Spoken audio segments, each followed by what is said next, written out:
And we're live. Hello and welcome to Game Theory Gang number 157. I'm Maddie Allen with Fast Abdoul. Welcome. Hey guys, we're just Maddie today, actually. What's going on? Quiet week? Well, not quite. This has been one of the most active weeks I've ever seen in the community in terms of like probably 100 hours of Twitter Spaces in the past week, ever since this whole pDAI thing came to a head. And we got some streamers and some people in the community in the chat already. We got Frank White here. We got Captain RG3. Respect. We got ChrispyMan joining us. We're now officially a gang instead of a duo. What's going on? Hey, Crispy. So yeah, how would we catch somebody up if they haven't tuned into any content because they only watch Game Theory Gang once a week and nothing else? Okay. I'd say that the topic of discussion is probably pDAI. I guess we could start with what that is and why it's an issue. Okay. pDAI is a forked copy of like the DAI stablecoin, which is backed by dollars. Well, not really dollars in a bank, but like it's fully backed and collateralized by a complex system that few humans in the world understand. And an entire building full of developers on multiple floors. And like, there's no one person on Earth, or at least we doubt that there are many people on Earth that understand all of the complexities of this insane DeFi smart contract. And that's, and that's even with people who are here for the tech. Indeed. Not even geniuses like Richard Hart likely understand every aspect of it. Well, not that he couldn't, but that it's probably not at the top of his list of things to do. And, like when you fork something in crypto and when you have something called DeFi and true crypto, it's not one person's responsibility in order to test everything, in order to explain everything, understand everything. It's like, it's like if you blamed a doctor for like, a new illness that had never been seen before in the history of the world. That would seem ludicrous, but like for some reason there are people, like blaming the founder of Pulse Chain for, things that they didn't understand. Indeed, yeah, and since Pulse Chain was a full system state copy of Ethereum, like thousands of protocols and tokens were forked, or tens of thousands of tokens, of course. And there's no reasonable way that people could understand if any of them would be working, or if all of them would be working, or that one man like Richard Hart could absolutely have them all memorized. It's a big list. And in fact, we often say it's a miracle that anything in crypto works. Some days. Have you guys heard that before? Of course. I have. Yeah. Many times. But I think it's understandable with the solvency of pDAI, whatever that was before, kind of failing. And I think a lot of people are feeling like the number one narrative on Pulse Chain is dead. A lot of people lost money. And why is that a number one narrative in Pulse Chain? Let me push back on that. Well, I think somebody measured it. This is, a month or two ago, I heard this statistic that there were more active wallets or fresh wallets. I don't know if it was Morales or Dex Screener or Dex Tools, or there's somewhere where you can like, and I had meant to learn like how to see that, but yeah. So I think even Ivan on his stream today said that there were something like 45,000 yeah, it seems active pDAI wallets. But at the end of the day, right, to get there or play the pDAI game or whatever, first you got to get Pulse. You got to be on Pulse chain. Some of those people probably already had a bunch of copies, right? So they came to utilize those before they start thinking about potentially buying more. But I agree that it's definitely have brought a lot of people in. But So it was I just pushed back. It was a major narrative. Yeah, thanks for It was pushing a major back. narrative. I'll give that. But number We one, appreciate that. that the point of this show is to challenge each other and to understand things better. But where I was going with that is that like I do genuinely care about the other people who are in crypto who like believe strongly in anything crypto. And so I do recognize, you know, that people are struggling out there, especially with holders of core coins who have discovered that maybe $27 million to $30 million has been extracted out of the Pulse chain ecosystem through what appears to be an arbitrage or a inflation bug, or there's different ways to describe it, but something that people didn't understand about the pDAI, you know, like system, the MakerDAO system. And so at the same time, I'm very proud of the community for like sticking together. And like, for me, I unblocked a bunch of people and have been extremely active in Twitter spaces, trying to understand how people can, you know, how our community can survive this and continue to thrive as the number 5 chain in the world, the you know, the preeminent fork of Ethereum ever. And so I think that the people, some of the other people who were hosting Twitter spaces have an attitude of kind of bullying and trolling, and like I've found it easier to get along with them because I realize that everybody who's here spending all their time all day to try to get answers and to try to help Pulse Chain succeed, like that's a common core of like what's bringing us together, and to try to get answers about pDAI. But I also recognize that, like, you know, that people are still sometimes being mean to each other, and in a decentralized community, what can you really do? But try to get along. So it has definitely brought some people together, like possible unlikely allies, which I think has been kind of interesting.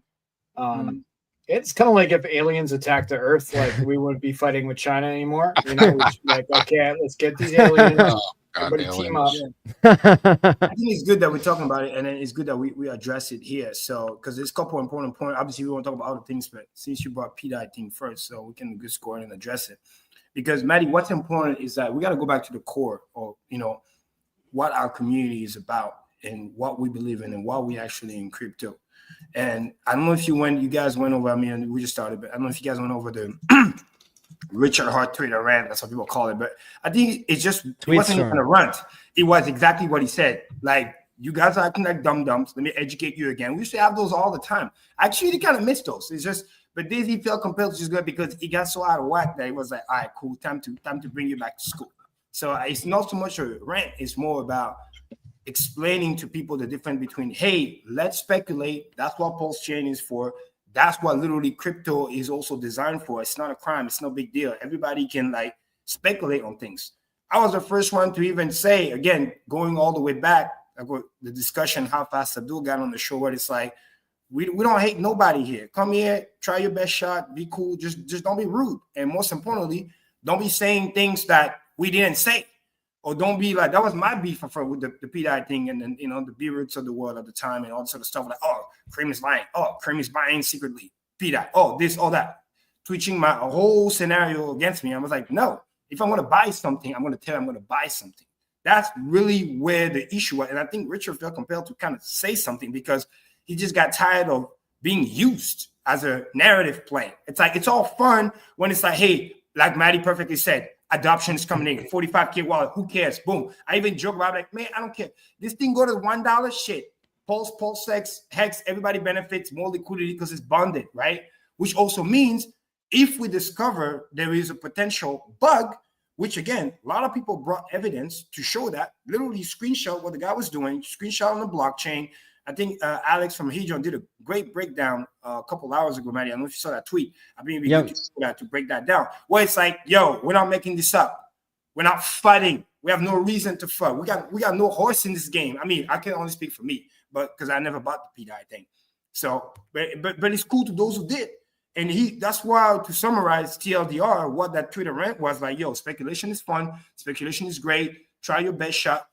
Somebody brought a lot of value by bringing those people in, and, you know, sometimes funny narratives and also, but it's all fun and kumbaya. But now it's getting to a point where it's like you're making shit up, and that's not okay, because we're not known to be the chain or the people or the community that make shit up. Because, Maddie, if we do that, then how are we going to sit here and be like, oh, we're better than these people and that people and the scammers and the whatever? If we start acting or doing what they're doing, and that's where we have to pump the brake. And I think that's what Richard had to come, be like, yo, no, the guy is extracting money, is leaving liquidity from the chain. And again, people love bonding liquidity, but you got to understand, it works both ways.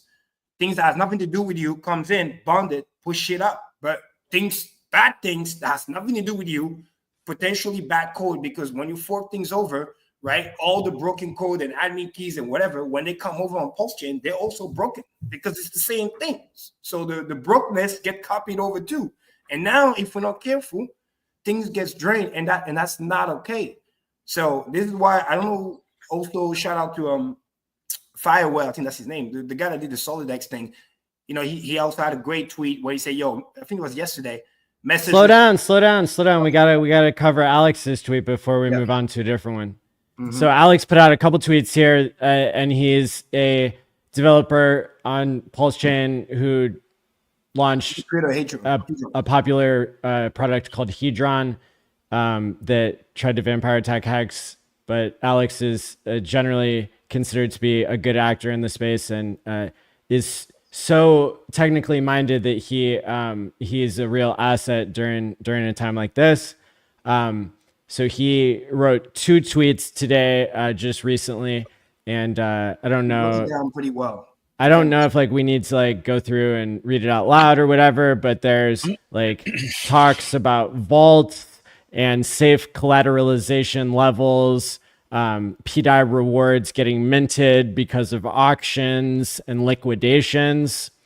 There's talk of Maddie, I can summarize it for the people who are watching the show, which is good. And again, and I'm glad Maddie put it on the screen here. You know, he's also, I rarely say that, but he's also a great source of value. People who don't follow him, they should, because like me, to some degree, he doesn't tweet a lot, but when he tweets, go ahead, Crispy. Yeah. So where was he a month ago, 6 months ago? Where was building? He? That's what he focused on.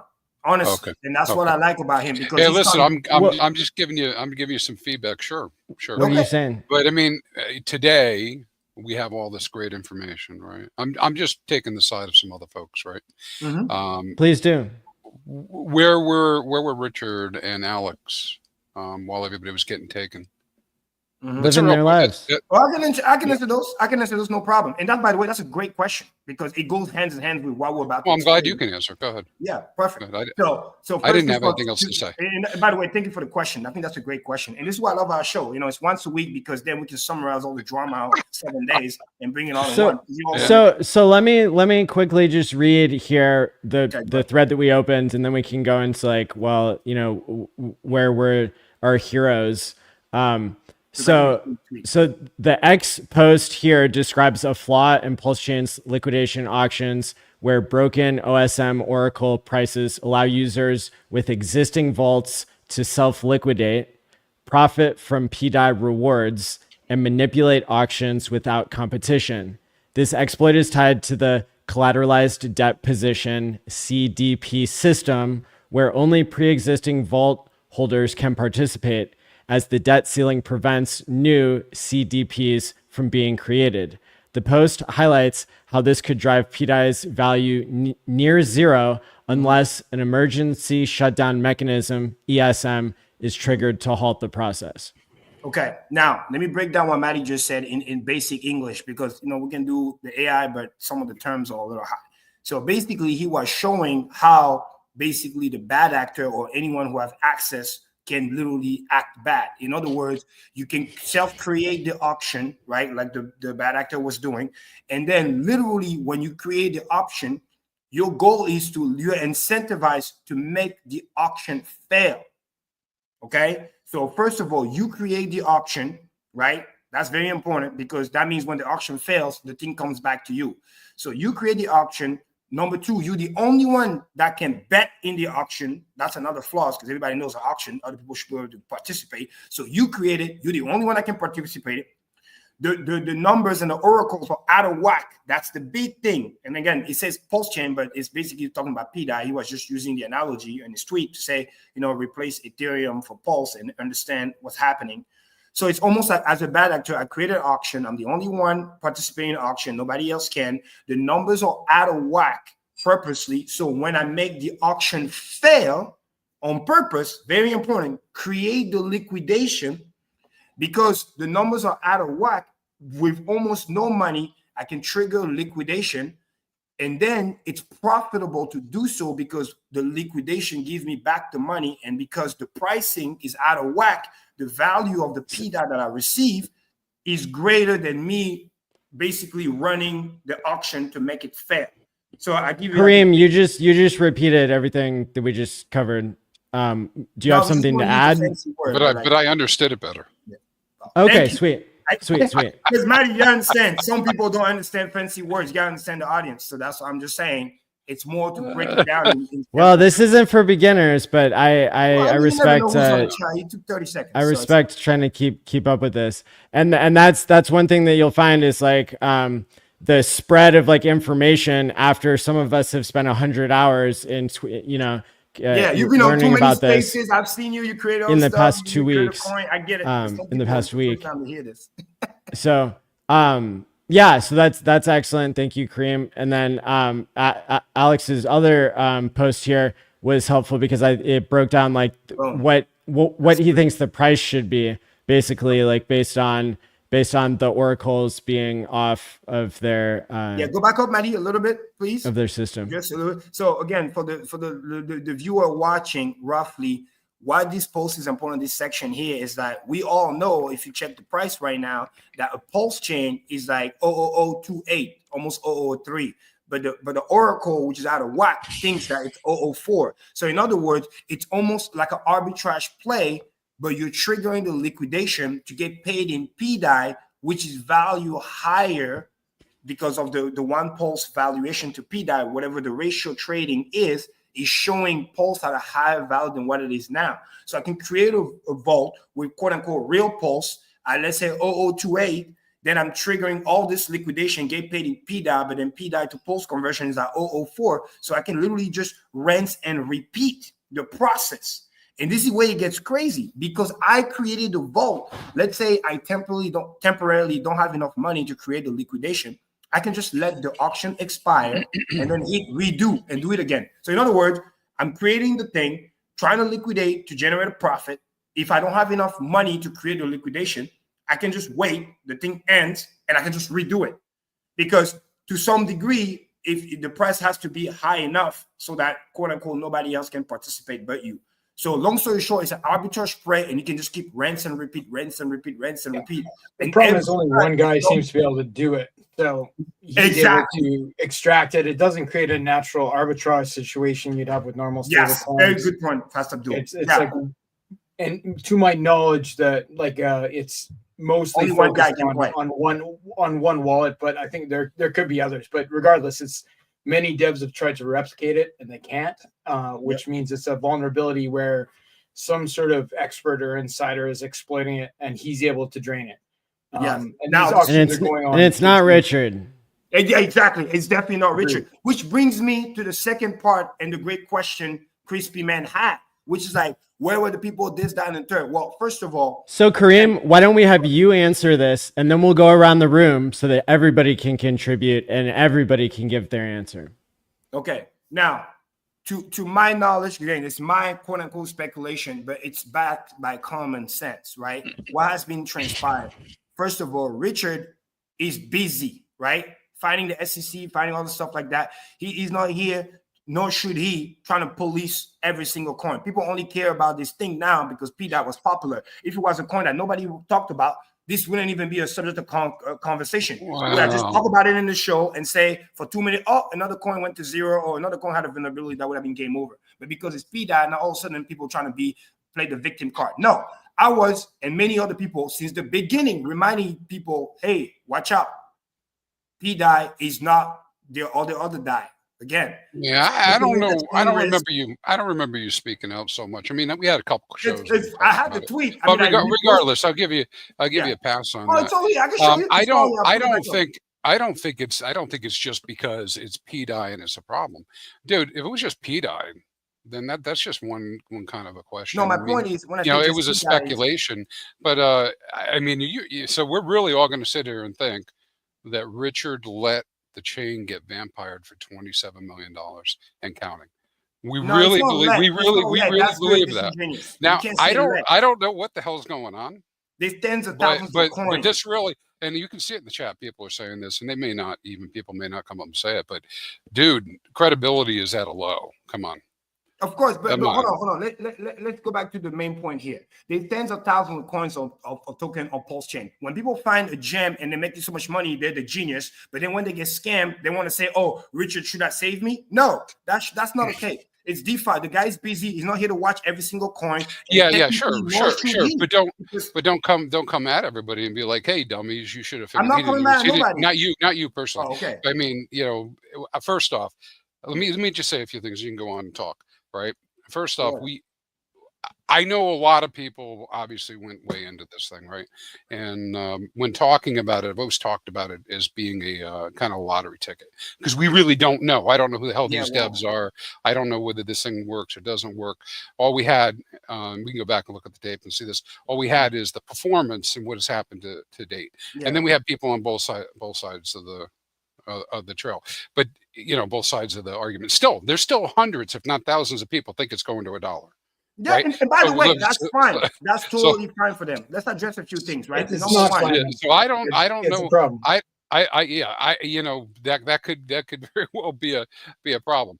But I mean, it's just crazy. This whole thing is just crazy, man. Exactly. I just want to set the context straight. Because all of these people who are coming out now celebrating. It appears to be celebrating.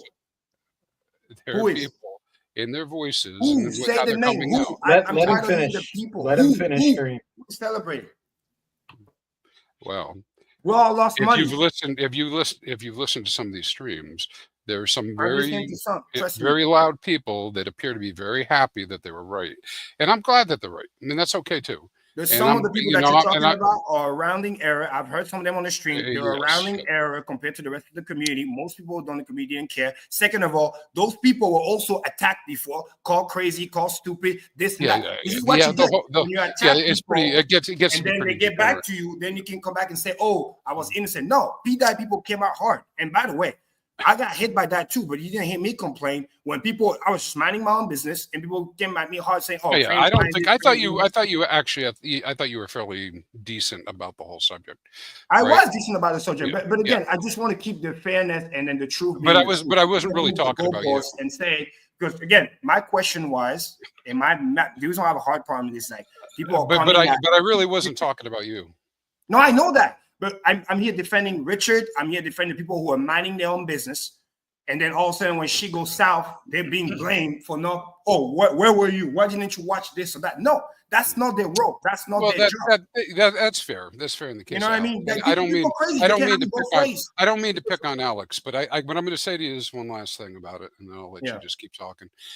Maddie held up Alex, which I hold Alex in high esteem, but we haven't heard from him for months, right?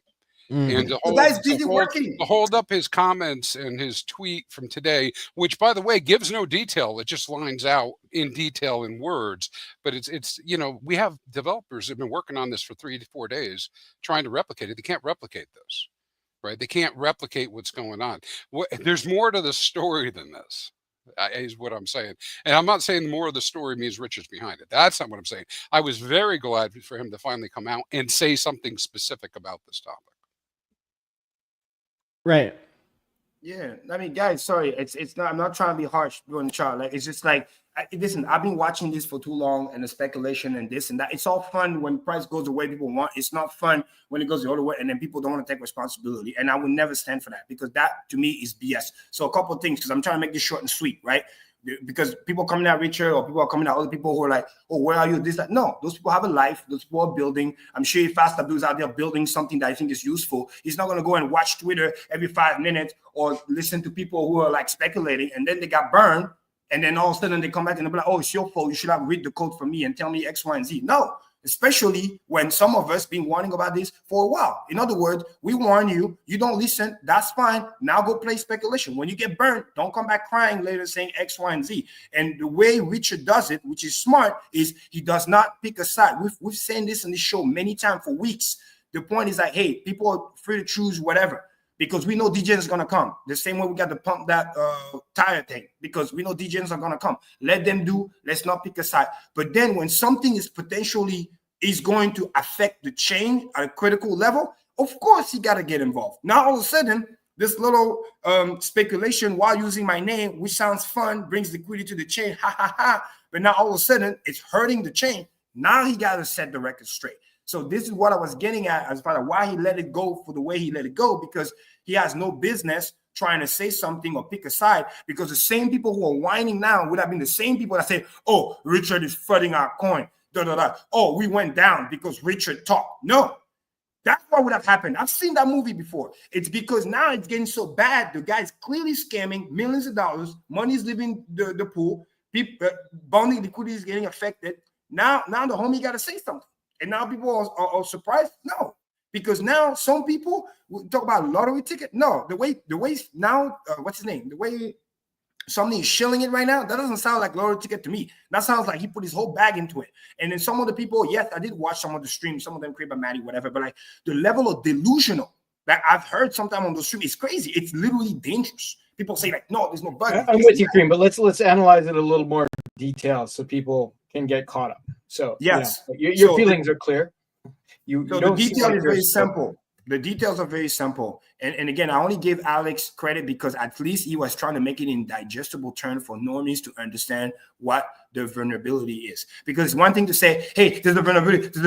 There's another thing, like somebody's taking the time to break the things down for you, showing you an analogy. I respect that. I don't care if the guy's been gone for 6 months. You should be grateful that he took the time to even write the goddamn tweet just to let you know what the hell's going on. Why is he being attacked? That's crazy to me. Same thing with Richard doing other things. And then, oh, that thing probably came to his attention. Like, yo, you should watch this because this is getting out of hand. Blah, blah, blah. That's why he had to say something. He trying to hint it the nice way. Then people didn't listen. That's why he had to go on the multi-tweet stuff. So bottom line is now the thing hasn't been fixed. The last part that, what's his name? Alex said on his tweet that was really good. He said the way you can fix it, because again, he didn't go doom and gloom. He said there's two ways we can fix it for those who didn't read the rest of it. He said either you get the people who have the admin keys, right? The MakerDAO people, maybe somebody can contact them. Because again, I don't like seeing people lose money. I want to be very clear. I got no beef against the pDAI people. I wanted them to go to dollar. I wanted them to make their money. We all benefit. But if we're going to be delusional, then I'm not with it. If we're going to be like, yo, let's find a solution. Let's try to fix the thing. Because we clearly have a good argument in terms of this could be a narrative. This is fun. Some people like it. People coming in. But let's make sure we're not being here shilling something, being stupid when somebody's dumping on our head. That is dumb. I would never, ever, like, you know what I mean? I'll be the first one to say, yo, if this pDAI thing gets fixed, yo, shill it back up. Who cares? Let's go. But until it's fixed, it's literally disingenuous and dangerous to keep talking about it as if the problem is not fixed. So he said, either we get the MakerDAO people to get involved. They got the key. So like Maddie said, the ESM, the shutdown, somebody needs to be able to trigger that. So you either need the admin keys for that, or you need enough coins, so to speak, in pDAI to overturn the guy. But good luck with that. So I think the best bet is somebody get in touch with the maker people trying to see if they can get the admin key. I'm just being realistic, guys. Well, Cream, how about we analyze some of those things as a group at a slower pace for the audience? Say it again. Sorry. Could we analyze some of those items at a slower pace for the audience? You're talking now a minute. So now that everybody is very aware about the vulnerability, as we talked about at length. Well, so hold on. I have so Fast Abdoul has not been able to speak at length yet on this stream, and he has alpha that is not published on Twitter, and he's already reviewed lots of stuff. So let's try to include you fast in all this, because you've been also, in addition to myself, one of like the most active people following this story. Yeah, we've spent for a lot of hours every day. And I think most of the things you're going over, Kareem, are probably correct. The admin key issue, my research leads me to believe there are no admin keys on MakerDAO, including for the Oracle. There were admin keys originally, but then they renounced them, which happened before the fork. So that should remain true. But the MakerDAO tokens have taken over the role of what those admin keys had. So things like a shutdown option, which is one of the things people are talking about, or doing anything with the Oracle would require a certain amount of MakerDAO tokens. Now, the problem for the audience, how much would that be needed? The shutdown, I believe, is supposed to be 150,000 MakerDAO tokens, which is a fairly unfeasible amount on the Pulse chain right now, because there's only about roughly 40,000 or less in all liquidity pools, and I'm including like weird, hard to find liquidity pools, unless somebody else saw a different number than that. Have you taken a look, Crispy, by chance? I have not. But yeah, I did a rough count and came up with max 40,000 is probably less. There's some big wallets, but most of those wallets haven't moved on Pulse Chain, and they're probably connected to the MakerDAO community in some way. The largest amounts of tokens, like the amounts that you would need to do something like this, are locked in what's called the MakerDAO Master Chief Contract, which is doubtless controlled by the MakerDAO team somehow, or by that DAO ecosystem. So it's unlikely they'd be accessible to us without some assistance from MakerDAO. And I think we'd need those to get to the 150,000 point, or do like a big outreach to get people to come and sell their MakerDAO tokens on the chain. So we could get 150,000 in a liquidity pool that could be bought up. And that would enable the emergency shutdown option, which would basically turn pDAI back into a meme coin. So it wouldn't have any of the functions that we're talking about with the auctions and all that kind of stuff would all just go away. It would still be fungible, like you could still buy and sell it, I think, but it wouldn't have any connection to the vaults. There'd be no potential collateral, which isn't really a problem because it's not at the moment, because there's not enough collateral to do what people want it to do anyway. But it would likely stop the guy who's mass minting and dumping on the community. So it could be a better future for pDAI itself, as as a meme coin, than having somebody infinitely being able to mint and dump the token through various nefarious means. No, it makes perfect sense. By the way, breaking news, because we got something in the chat now, but people were saying, and that's also, I can confirm that, that's what I heard on the chat, and then the Twitter space from the top dev that was on there. It's roughly about 46,000, roughly. But I think, like, based on the price of the maker, it's still like what, $200,000, something like that. I just told Sami in the chat, I don't know if he saw it, that I sent him the link on Twitter to join this stream if he so chooses, and we're happy to see him stop by. Good point. Yeah, because again, we don't hate nobody on this show, but we gotta help people like either see the light or protect themselves from doing something crazy. So, but yeah, I think 46,000 sounds like the number everybody's agreed on. That's the one that I heard also when I was from the devs that was on the Twitter space. From which devs on which Twitter space? The people that were trying to replicate, like you were saying, and they were literally discussing the ESM option.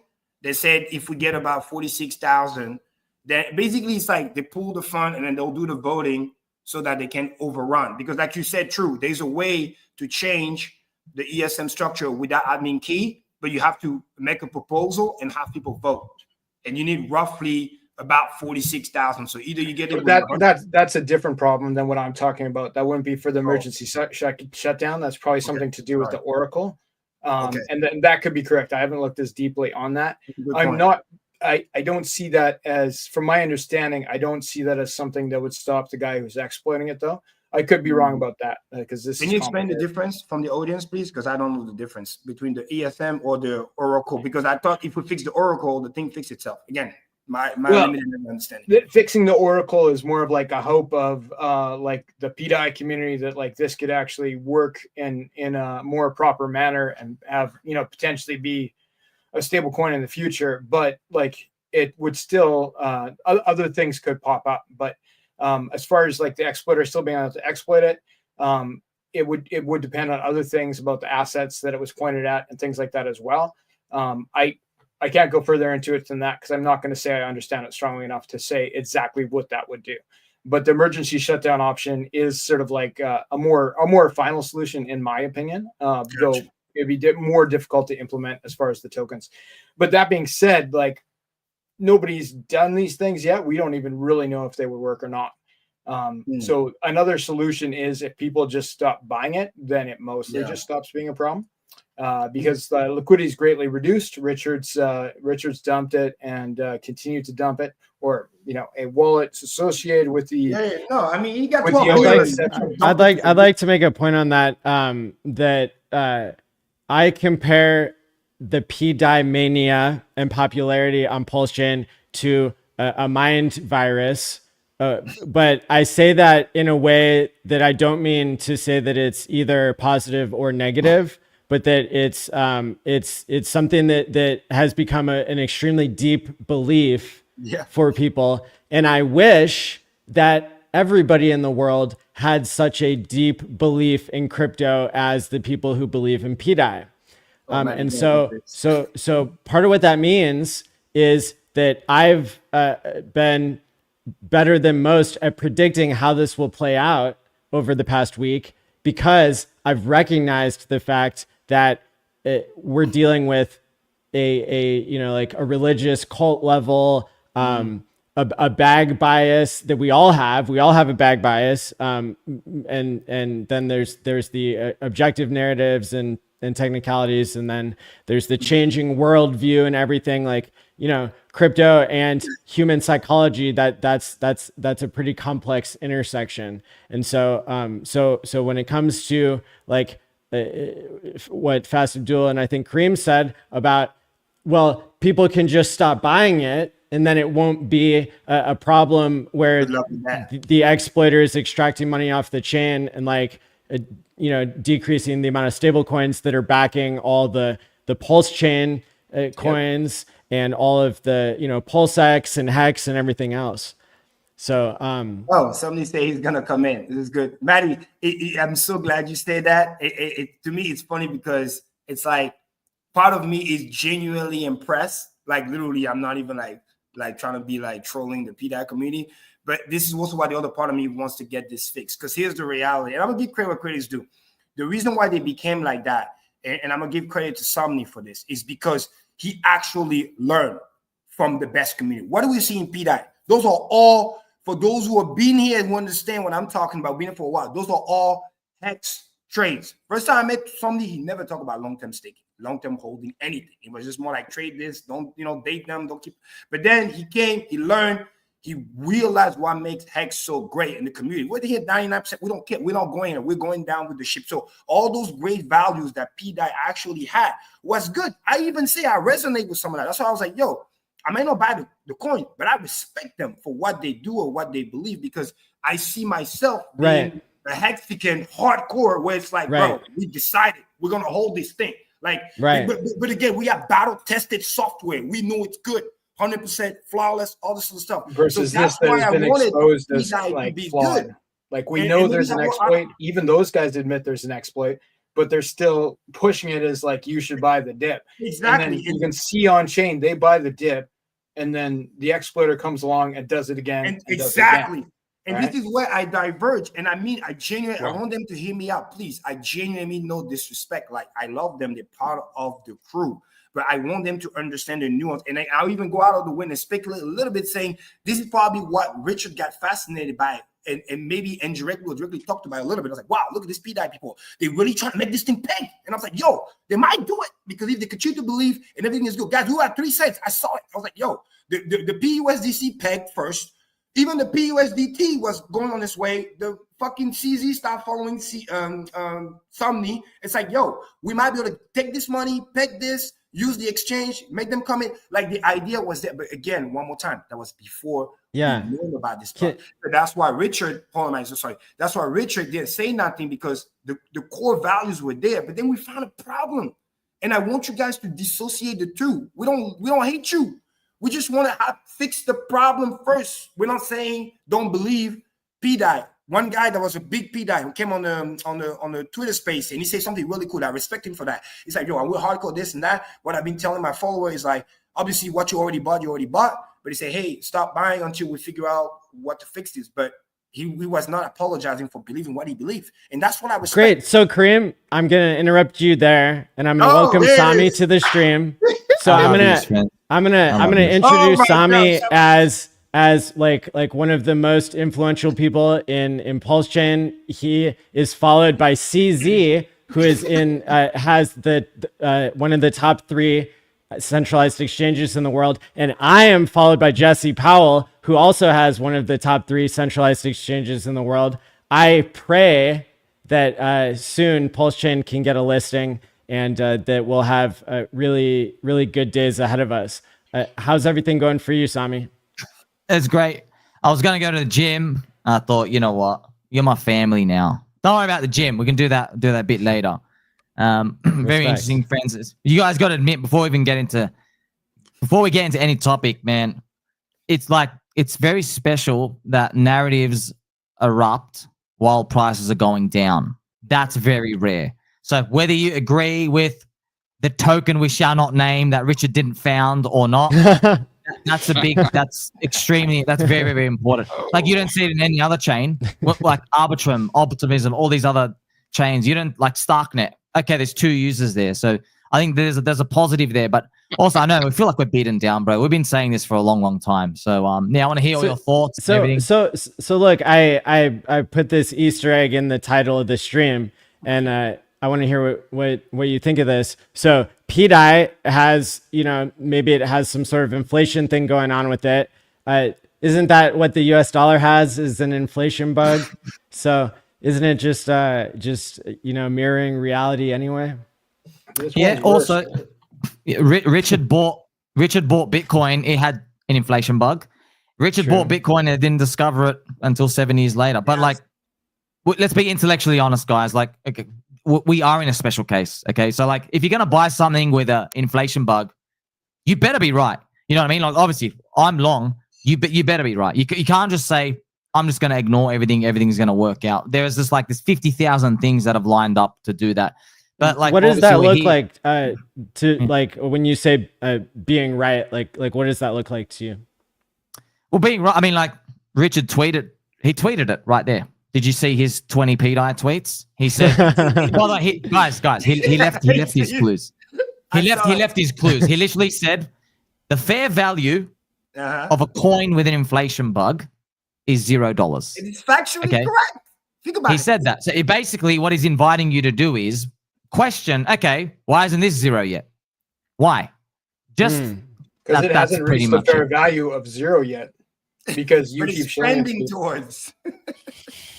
Because people believe so much. People believe so much. The market's deciding that pDAI is not worth 0 currently. Yeah, but it's down 90% in less than 2 weeks. So my point Hex is down. Hex is down. I love Somni for this. Actually, this one thing that I'm gonna say this on camera that I love about Somni. He's very creative and entertaining. I think the problem is too much of that backfire because Richard was letting you do your thing, bro. I loved it. But then you squeezed it a little too much. Now you have to say something. You triggered that 18 tweets. I promise you. If you had just let it slide and don't try to read too much between the line, then he would have just be like, all right, cool, let's try to fix this. Because yes, he onboard people. We love pDAI in terms of the people coming in, and you're heavily responsible for that. I want to give you a flower for it, for sure. But instead of like, hey, let's just put our head in the sand like an Austrian, just chill. Why don't we try to genuinely, I'm saying this, I'll be the first one to, hey, let's fix this thing. I want you guys to get rich. I want you guys to pay. But at the end of the day, the extractor don't give a fuck about us, me or you. He's just trying to be like, oh, they're here. Let me take some free money, because everybody that has access to free money, right? Let's be intellectually honest. Like you said, what the fuck do you think they're going to do? Take the free money. So how can we fix the thing instead of ignoring the thing and pretending, like you said, like it's not there? Or what's the move? Can we say something as well for everyone at home? Kareem, he's like light years ahead of everyone else I've ever spoken to. His first question Kareem is saying is, can we fix it? What can we do? Bro, you are the first guy to ask that question to me. I've never heard that question. Everyone on the counter side has said, we can't, it's wrong, we can't. And I'm like, bro, oh, wow. So out of 100 people I speak to, Kareem goes, respect. What can we do? What can we do? What can we, so that's all I say to people. Because the thing is, I don't know what's going to happen. Could be at 0 tomorrow, no crying in the casino. It's funny. People say to me, it can't be fixed. And I'm like, okay, you don't have 100% win rate of anything in life. No one does. We're not God. Yes. I can say, so people say to me, okay, what if it goes down to 0? I go, it goes down to 0. I wake up tomorrow, the sun goes up, we move on. And then I say the same thing to them. I go, okay, what if it starts to get fixed? And then their head literally explodes in real time. Like you just see the veins, Twitter space, people just go nuts. I'm like, but you know, Hex literally was founded on Richard Hart going on live streams, debating people, and they're saying the origin address, the inflation's too high. It can never go up. And Richard Hart's schooling him. He's like, bro, do you understand what Bitcoin does? Mm-hmm. And they're like, yeah, Bitcoin is like a store of value. Do you understand what a store of value is? You literally hold it and you do nothing. Richard literally talking to people. He's talking to all these people that trying to debate him and act like they're geniuses. And like, they still don't get it. And you're watching it in real time. So I'm just showing you, like, when we go through these, it's possible, we're just watching another one of these things where they're like, hey, 20 things. That's what I think we're watching right now. 20 things are broken with Pulsemaker and pDAI. 20 things are broken. Okay. And all I'm saying is, you know what? Maybe in a year from now, 20 things aren't broken. Maybe 5 of them are fixed. But right now, we know there's an exploit that someone is using to basically like drain part of the chain, right? So why would we push people, draw attention to this when we know that's continuously happening? If once that was stopped, if we knew it was done, that was no longer a problem, then maybe it could continue. But why would we do that right now? What is the benefit right now? So here's the thing, though. Richard denounced it. Everybody's not talking about it. 99% of you guys are denouncing it already. You're at home. You want to know the truth? The truth is there's only one key thing that has basically ignited everyone. It's the price chart. So everyone hates it. I've got them blocked, muted. I've heard Crypto Coffee and other people saying they've literally filtered out the word pDAI from their Twitter. They don't even want to hear the word anymore. And I go, okay, we eradicated it. And I look at the chart and I'm like, that's weird. It's actually making higher lows on the FUD. Did you know that? Each FUD wave event. Here's a question for you. How much, don't answer if you already know the answer, right? But for the rest of you guys on the panel, what's $1 million pDAI cost right now? You would lead you to believe you'd be like $50. Now it's like $2,500. Right. So your point is there. I mean, it's still expensive. Wow. Yes. It's still expensive. So I have a question for Sami, and then we'll go to Kareem and keep going around the room. So Sami, my question for you is, I've kind of been drawing some parallels between your contrarian stand against others who are fighting pDAI and like Roaring Kitty. And I'm wondering if you're having a Roaring Kitty moment where, for those who aren't familiar with this, back in 2021, like the entire global financial system was found to be a fraud and rigged because, Robinhood, they took away the buy button from the GameStop meme culture crew that was, short squeezing the investment banks.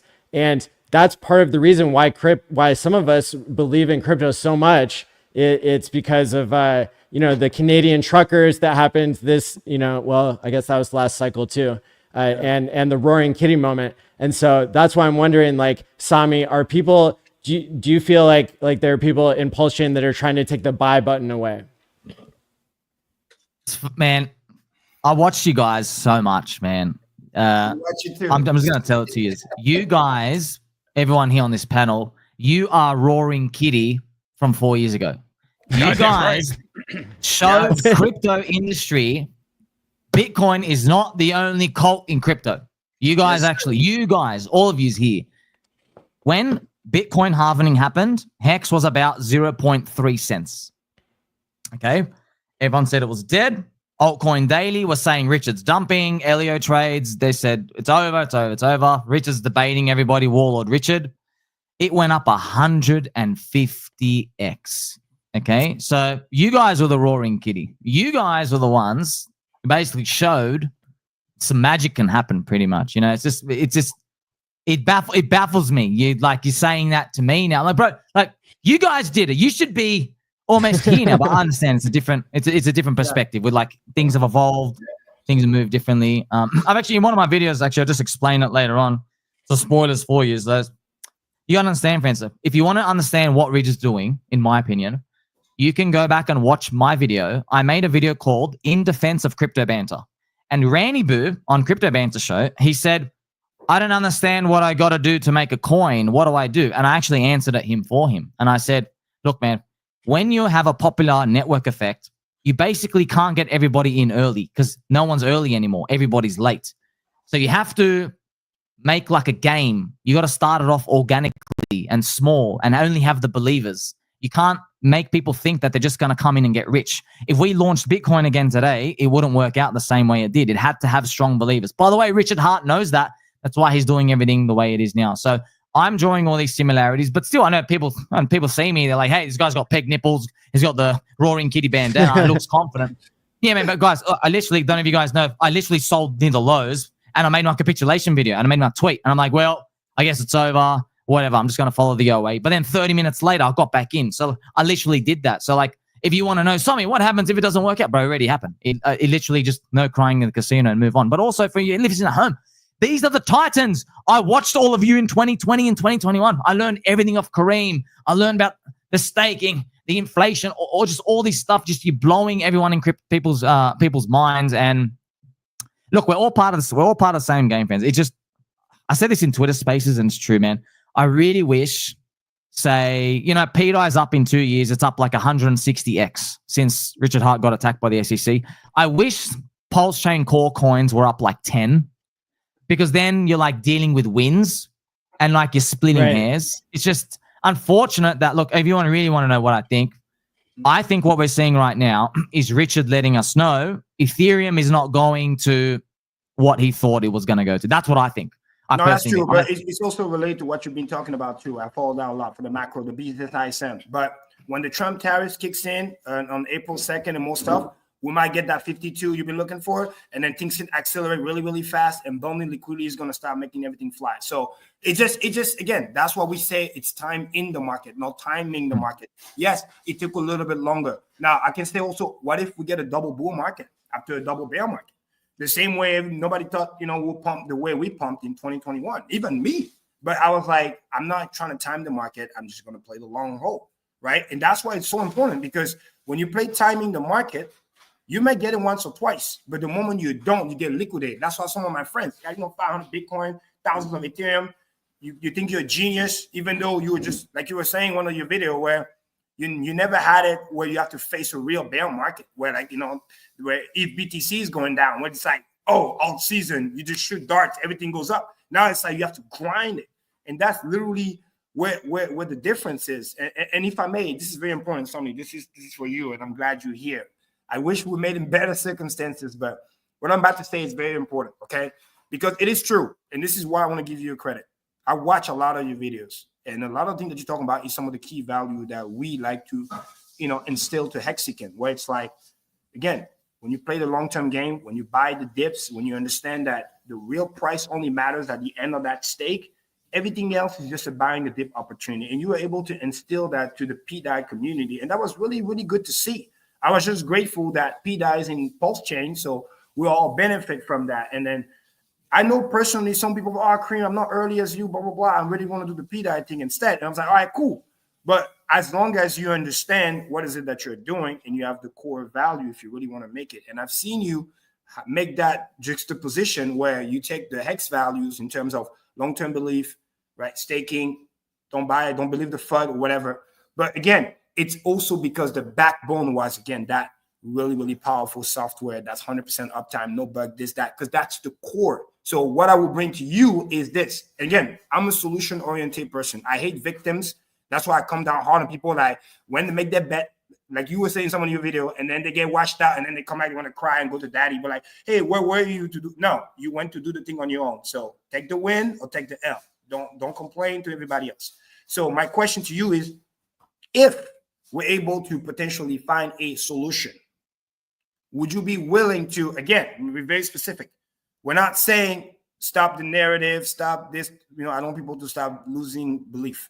We're just saying we're potentially pausing, buying the dip with the blind eye until we can actively put that resource towards, hey, can this be fixed? The greatest thing that Abdul's been saying, some of those solutions, can we really get like community support? Because just like in Hex, when you have a strong belief and you get community support about the mission, what is it that you're trying to do? I'll be like those 45,000 people that I'm saying you and other people have onboarded the last year and a half. They're probably watching this right now and thinking like, hey, can we fix this so we can go back to buying the dips and chilling? Because I think that will be key. And stop just antagonizing people. I know, because in the past, being in sales, I've seen that before. Where the reason why some people, they get mad is because when they're trying to help you or give you advice, they don't want to hear like, oh, you stupid, oh, you're a header, oh, you're fudding me. Because they will take it as, oh, you're not taking the valuable advice. You think this is a smoke screen. You can't call something a FUD when we can watch the guy on the blockchain dumping. That's not FUD. Now, does that mean you have to stop believing? No. It's just like, all right, cool. We acknowledge, right? First step, we acknowledge that there's an issue. How can we fix the issue? We're not jumping ship. We're not telling people to sell. We're just saying there's an issue. How can we acknowledge that and fix it? Because I'll be the first one to even help you. And I got zero pDAI. But just you doing that, then I can go back to some people and be like, all right, guys, he got the message. He's not just shilling blindside. Because if you don't do that, then we're going to think like, all right, cool. He's just leading the sheep to the slaughter. And then we have to take the other approach, which is, hey, how can we save those people from losing more money? We're going to send Kareem back to college to get a dev degree. You're funny. No, I'm being serious, though. I'm being serious because he's making a great point. And I hate to see people take L's, especially in our community. Now, I got to take that pulse chain. It's us. At the end of the day, that's the question of Kareem. Like why, like Somi, why not pause showing pDAI until the exploit is resolved? And put that energy towards, hey, what can we do? Here's the thing, sirs. I'm not sure if you guys watch my videos. I have not gone a day without saying pDAI is broken. Pulse Maker's broken. I say that every day. I don't know why everyone missed that. I say this every day. It's broken. It doesn't work now. We can't peg it tomorrow. But I'm not sure if you know this, Kareem. You know who blocks me a lot? pDAI maxis. You want to know why? Because I say a controversial thing where I'm like, bro, I don't think we can't peg tomorrow. There's pieces we're not seeing. And then that takes away their dream.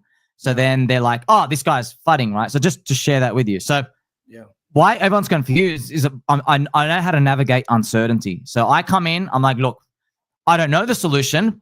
I'm not a tech guy.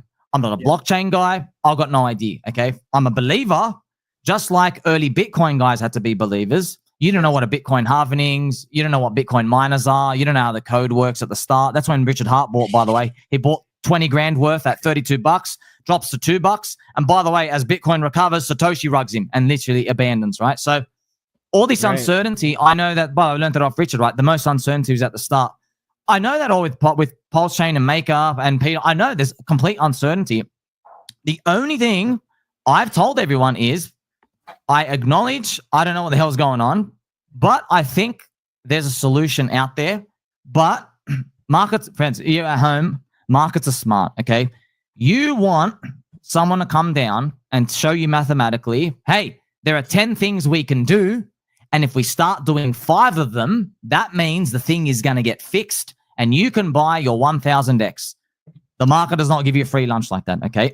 If people get a whiff that someone else is involved here, that the actor isn't bad, that there is a solution, it will be already reflected in the price action. Okay, because it's funny, everybody's already binary thinking $0 or $1. Exactly. It's not like that. It's like, well, now we're about 400x away to $1 on this coin. Okay, so as more people start to see, wait a minute, I thought there was an inflation bug. Now there's not. Okay, maybe that pushes it up a bit. Then they start to see, wait a minute, there are people who are voting in the background and they seem to be benevolent to the chain to do this. Okay, then that increases even more. So if you like, I am comfortable with extreme uncertainty. I'm completely comfortable with that because, by the way, Hex at the start, you literally can't get more extreme than one guy who maybe controls 95% of the coins telling you it's better than Bitcoin. Never happened before, you know. So I've learned all these, you know. That's what I navigate is good. So people see me navigating uncertainty, and then they think, wow, maybe you know something. Go, no. I just understand that like uncertainty, you got to run towards that in markets. So I want everyone to understand that. I've never ever said I never come and say, hey, I know the answer or this. I never. Everyone who's watched me, they're like in shock. They're like, wait, how are you long when you don't know the answer? And I will tell them, did Richard Hart know there was answers? What the hell's a Bitcoin halving? You've never seen that before.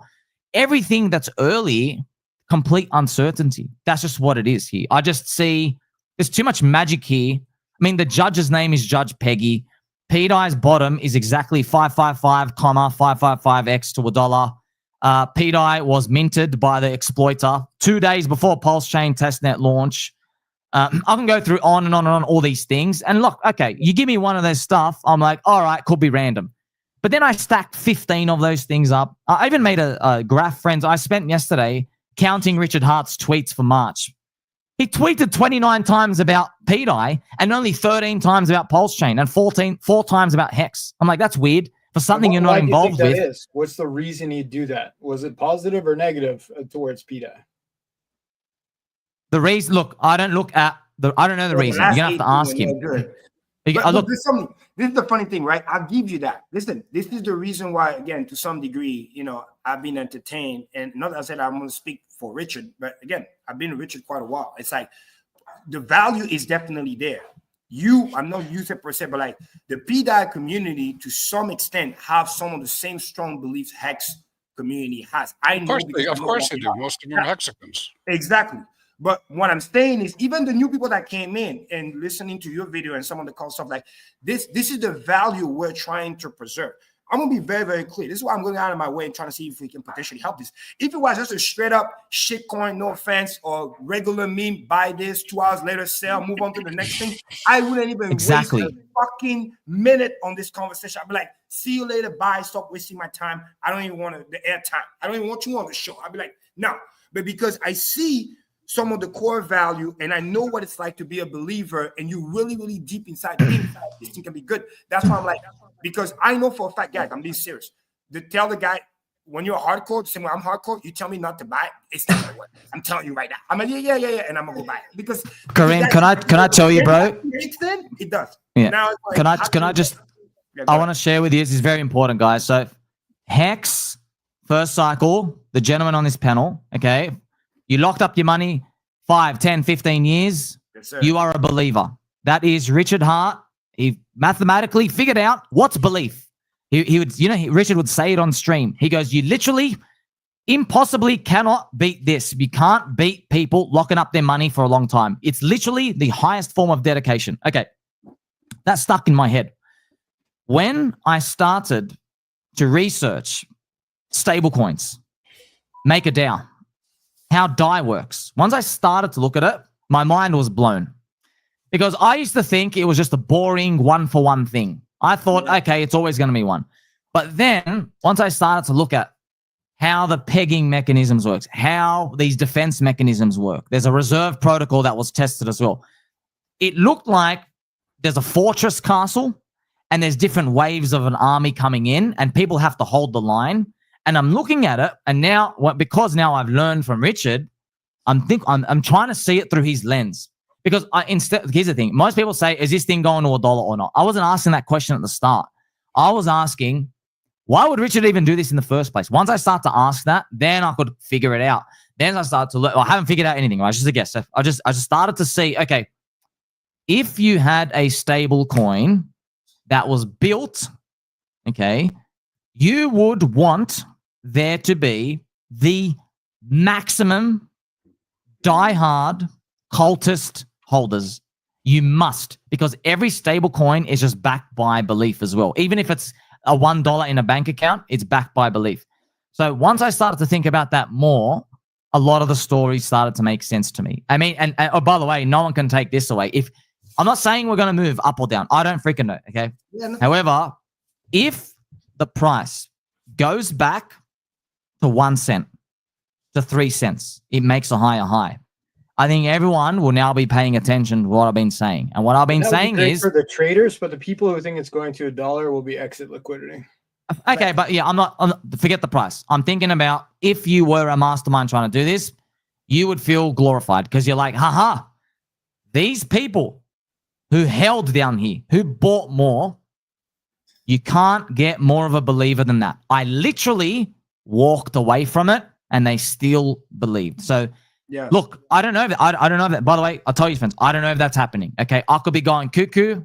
I've drawn similarities between Richard Hart and Hex, same guy, same founder. That's what I'm saying. So I don't know, friends. It could be it's broken now. So okay, well, Richard so just tweeted 17 times about this in a negative fashion. You can't honestly believe that he is positive about pDAI in any way. Like, you know, I can tell you're a native English speaker. You understand what he's saying. You understand the sarcasm. You understand the nuance. He's saying this is bad. Stay away from it. There's an expert. But you understand what Sami's saying. Do you understand what Sami's saying? Bro? Yeah, he's saying it's bad right now. And then, look, I won't be surprised if in the next 30 or 90 days, right, let's imagine there are like 20 red circles horizontal. Each one represents a bad thing wrong with pDAI and make it out. There's 20 red ones, okay? And if it turns good, it becomes green. I will bet he will update his worldview as one becomes green, another one becomes green. That's what I'm taking the bet on. Could be wrong. Could be wrong. By the way, if you're in early Hex, you have to take the bet as well that the origin address doesn't dump on your face because it's never been done before like that as well. So let me make it easier for you. Let me make it easier for you. I can make your case even better, but I want to warn you about something that I'm trying to help the community of pDAI avoid, right? Because here's the thing people don't understand about, especially in DeFi world.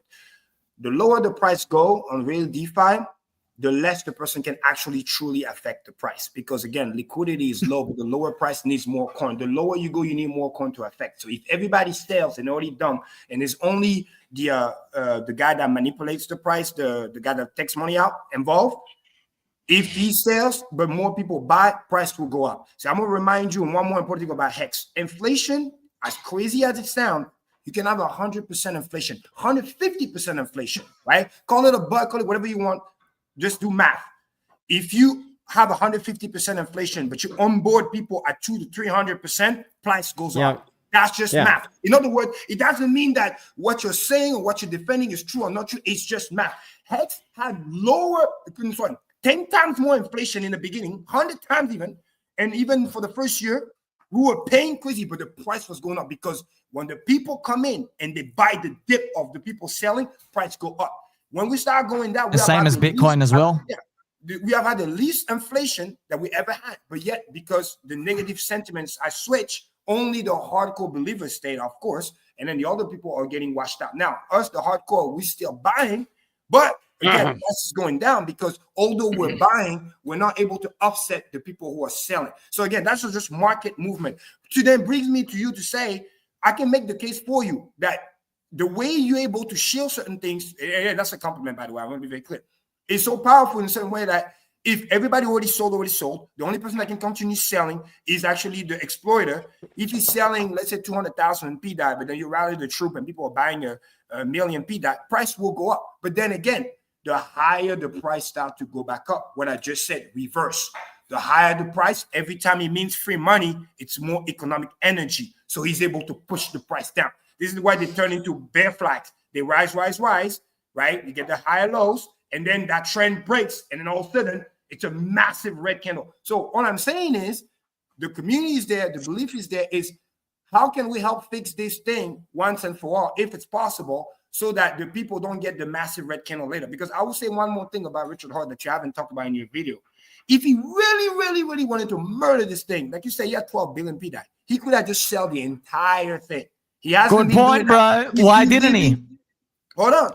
Put a sell wall at 0.00000001. You mean? I'm about to explain it to you because right now, believe it or not, the little warning shot that he's been doing is actually helping you guys. You don't even realize because he's playing chicken with the exploiter because he's pushing the price down to stop the guy from doing the free minting.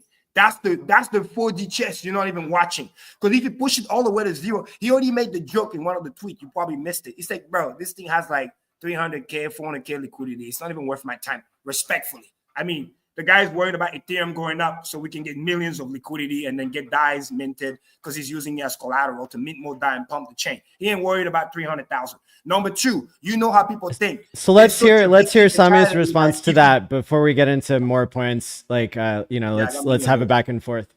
I'm gonna jog up. Yeah, I don't want to. Like, I've repeated a lot of just. I've got to bounce back to everything. You're saying he could be playing chicken with the exploiter. Trayvon just found out the exploiter talks exactly like him.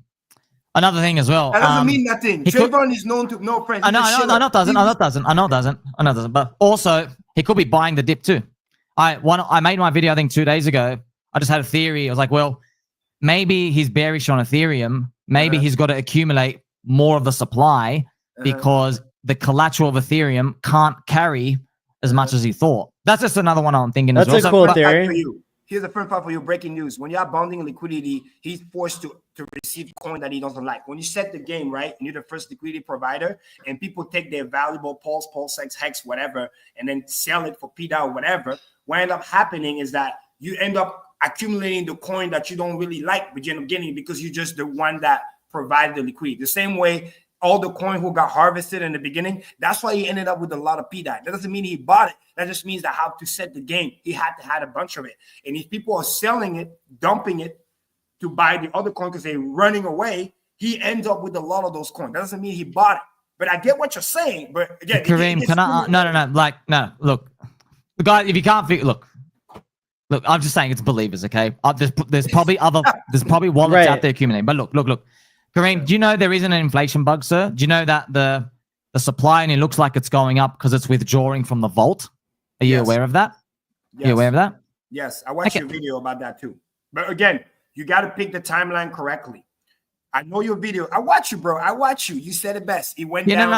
I'm just sharing for everyone out here because when I say like infinite minting bug, it's a joke term. It's not. There's not actually infinitely minting. It's drawing from a vault. And then only one guy can do it. No one else can replicate it. And they're only doing it on the pDAI. There's a lot of these things. But like I said, man, whenever we come with these, I completely agree, bro. Like, I look, everything you're saying is true. The price reflects that, okay? I'm just long because I think out of 30 things that are broken, at least a few of them can get fixed. You see, the controversy, though, people come in and they say, all 30 problems can't get fixed, Sami, and you won't convince me. I'm like, but I'm not trying to convince you. I don't care if you think 30 can get fixed. Right now, I see a sea of people who are saying 0 can get fixed out of 30. And all I'm saying is like, wow, 0? Really? So you're giving us 0 odds? I'm taking the other side of that, man. Those are that's where I come from. Extremists for sure. Yeah? Like, I also want to say as well, I've told many people times, if we had the exact same information as we do today, okay, based off everything, and pDAI was right now, was at maybe like 20 cents, I'd be out. Because I'm like, 50% chance that Richard Hart's involved, 50% chance he can peg. My fair value is around 25 cents. There you go. But there's no free lunch, guys.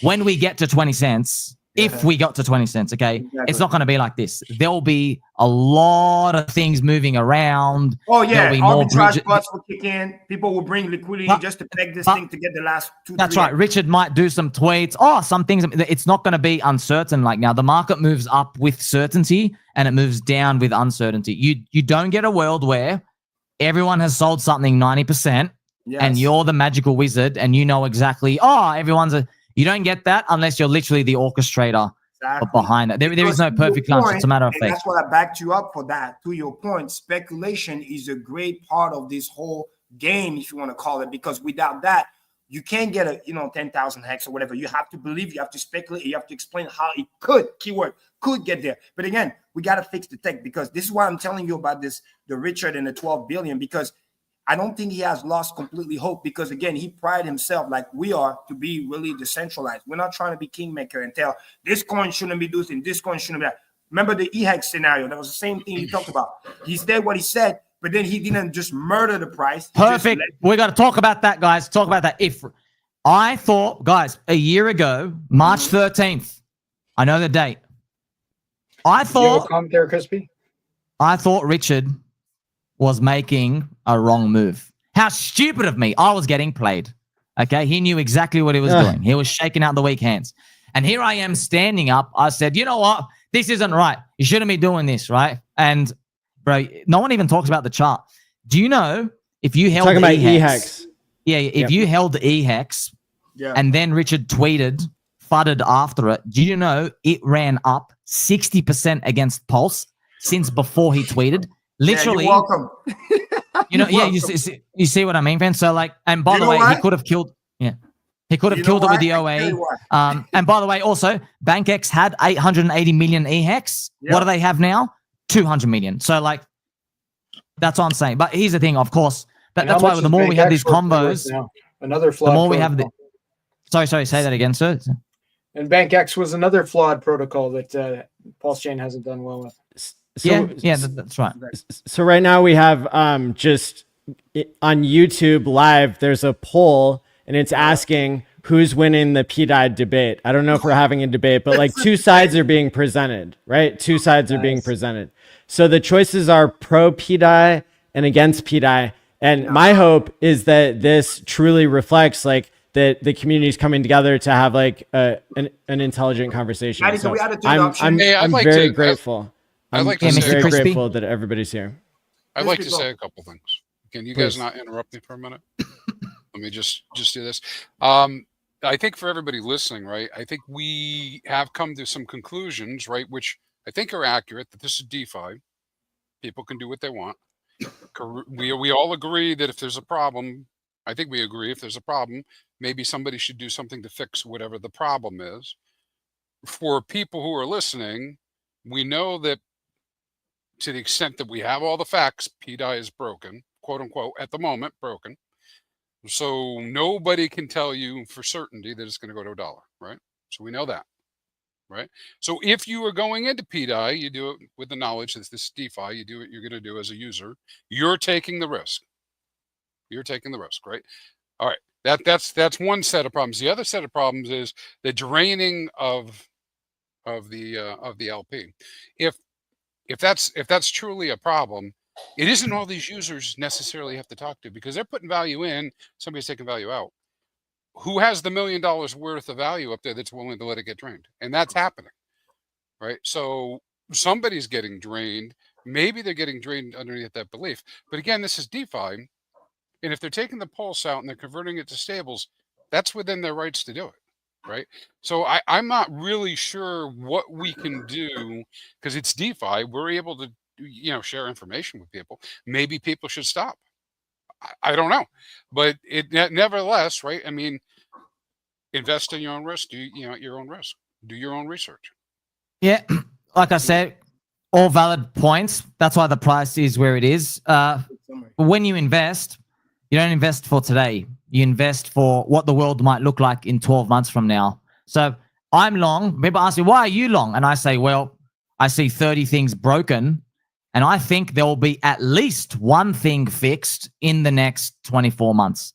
I don't know what it's going to be. I don't know how it's going to be. I think there'll be at least one thing fixed. That's literally all I'm betting on. And what I love about it is because it's 30 things broken and nothing's working, it's the easiest bet for me. It's the most uncertainty. It's the easiest bet. Everything's broken. Oh, sweet. Everyone's out. So the toughest one will be if there were like 25 things fixed and the price is like 20 cents now. And then everyone's like, hey, do we need Ethereum higher to collateralize? It's different levels of certainty. It's literally the same thing all over again. But also, I think we've got to remind everyone as well, friends, there's no free lunch, man, in crypto. Okay. You want safe crypto? Go buy Bitcoin. Okay, literally go buy Bitcoin and then enjoy like your 80% gain. Okay, that's it. if you want the highest gains, this is the uncertainty that comes with it. So I don't even see these. I love these discussions. We're basically just summarizing the price. That's it. We're basically summarizing the price. Someone comes out and says, hey, I think in the next 12 months, we're going to print red candles. And then I'm on the other side saying, I think in the next 12 months, it'll print green candles. I see it as simple as that. I can't point to the specifics, man. I'm not, look, everybody who like, if you know the technical stuff, you literally can fudge yourself out of the bags, man. There's 1,000 things that can go wrong. Like imagine trying to have a baby out here and imagine literally trying to have a baby. There are like 400,000 things that can go wrong with the birth of a little baby. You know what I mean? Like if you stress yourself out, you literally can't do anything about it. It's either going to work or it's not. That's what it comes down to. That's how I view these things. Yeah, of course, people like they latch onto my confidence because I'm like, hey, how do you swim in so much uncertainty? And I'm like, bro, you're in crypto. Do you understand? You're literally in the riskiest, most volatile asset of all kind. Like you're swimming in this uncertainty. The government can't save us. If you send your address the wrong amount of money, it's literally gone forever. There's hacks. There's freaking, and then by the way, it makes the things even worse. When someone makes a crypto like Richard Hart, 8 clones appear and then imitate him. We're always swimming in this world of uncertainty. But what makes this special and unique is as the candle went down, I ramped up my frequency of videos. No one's ever seen that. I promised everybody I was going to do this 2 years ago. I said, guys, when everything crashes in any coin, I'm going to make more videos. I'm going to show you everyone is a coward and fraud running away from these. The most they'll ever do is they'll put a daily chart RSI and they go, oh, maybe there's a bullish thing down here and not look at it for 3 months. Okay, that's what it comes down to. And look, I believe in Richard Hart. I'm not going to do this for everyone, for anyone else because I don't want to bet against that guy, man. Guys, we were here for the pulse chain. You guys were here. How many haters came back for 2021? They're like, you know what? I hate him, but he's smart. Like you don't want to bet against this guy. That's why before Richard did his tweet, I was saying, okay, I think pDAI is just a bet on whether he's involved or not, right? And then he played in. He was reading that, bro. He played into it. He goes, I'm not the founder. pDAI is stupid. He basically took that away from everyone, and I'm still holding. And that's why people who don't believe that, you know, what I mean, they get out. So we're seeing all this erratic behavior and stuff out here. But yeah, it's beautiful when everyone gets to share their opinions and. There is no certainty, but I think I'd love to see if you guys can ask you guys. There's 30 things broken right now. Okay, would you think Richard's involved if 5 things fix in the next 2 months and pDAI is back at 2 cents from here? That's a 10x. Would you think he's involved? I want to go around everywhere. I'm just curious. What would you guys think, just off the bat from today, Mr. Fast Abdoul? We can start from you. Go ahead, Fast. No, probably not. I think it's not his token, and the only reason he's spoken about it recently because he felt like it went too far.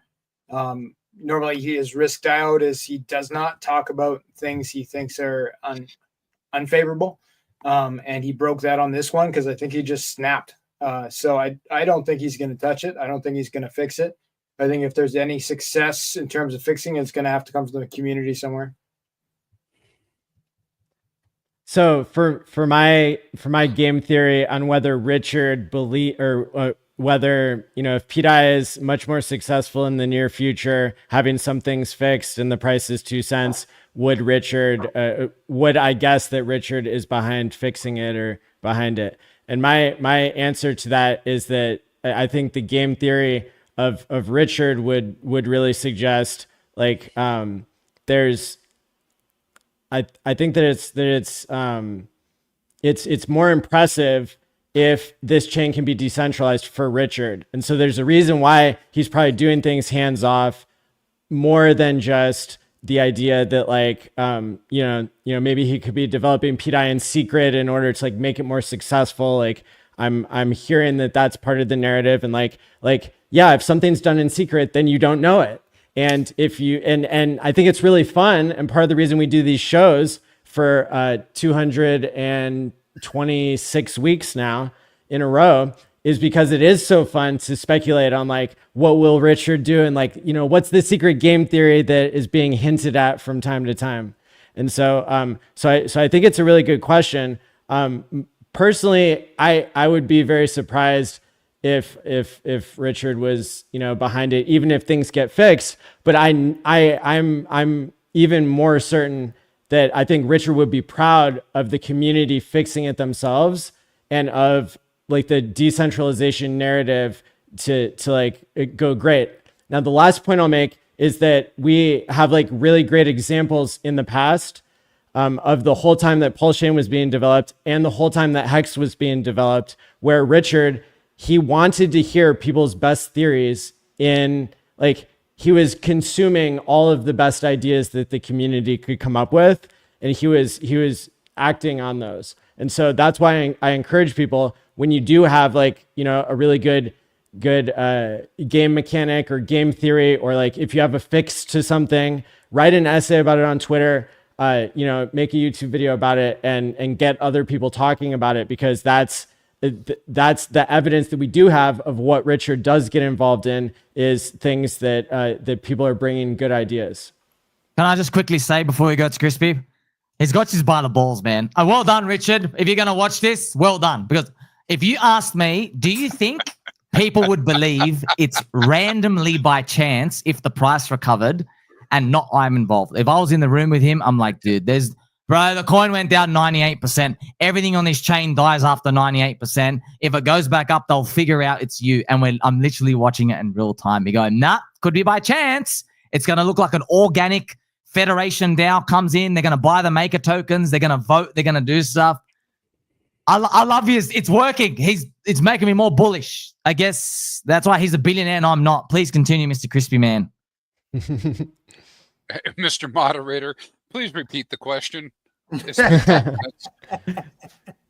So what is the question to me at this point, Sami? What do you want to know? Oh, yeah. So we're just speaking about like 30 things are broken now. Okay. Just like your random guess now. If like 5 things got fixed step by step and the price was up, let's say pDAI is back to 2 cents or 3 cents. Would you, looking at it now, would you be a bit suspicious? I mean, like, that's weird. The first thing to break on this chain that actually got fixed is actually working. Or would you think, no, it could still be community? Listen, it could be chance. I'm already suspicious, right? So that's just bro, you should be long. You should be long, Crispy, with me, bro. Not all this stuff. Who says I'm not long? Anyways, that's besides the point. Hey, listen. Here, this is how I feel about it. First off, Richard never said he was involved. Now he said he isn't involved. Is not. Is not. So unless he changes what he says, no, I wouldn't. Just because things got fixed and moved along and went to 2 cents. No, this is crypto. It wouldn't automatically make me believe that I have proof that he's behind it. Right? That's all I'm saying. This is the multiverse, man. Anything that's possible that I can dream up can happen. And so they're like, I chuckle at some of the stuff, and I know what I get. The concern is that, you know, when we talk about our conspiracy type stuff, yeah, that will lead to some people buying, right? And so in the background, there's that kind of like Richard idea that, hey, maybe we shouldn't talk about anything that's not the right thing, whatever that is. But yeah, dude, I wouldn't be surprised to wake up tomorrow and find out that, quote unquote, it's fixed. Man, I know about as much about what's going on as I do the Ukraine. You know, I mean, it's all a bunch of information from a bunch of experts, many of whom on both sides that I respect, right? I don't know what the hell's going to happen, but all I can do is go look at the chart and go, well, what the hell's happening with the chart and what are people doing? So I'll take the risk, the moderate risk of whatever I'm going to do, and people need to be careful. That's all. Yeah, Mr. Kareem, you know, but as well, bro, you're a chart boy too, bro.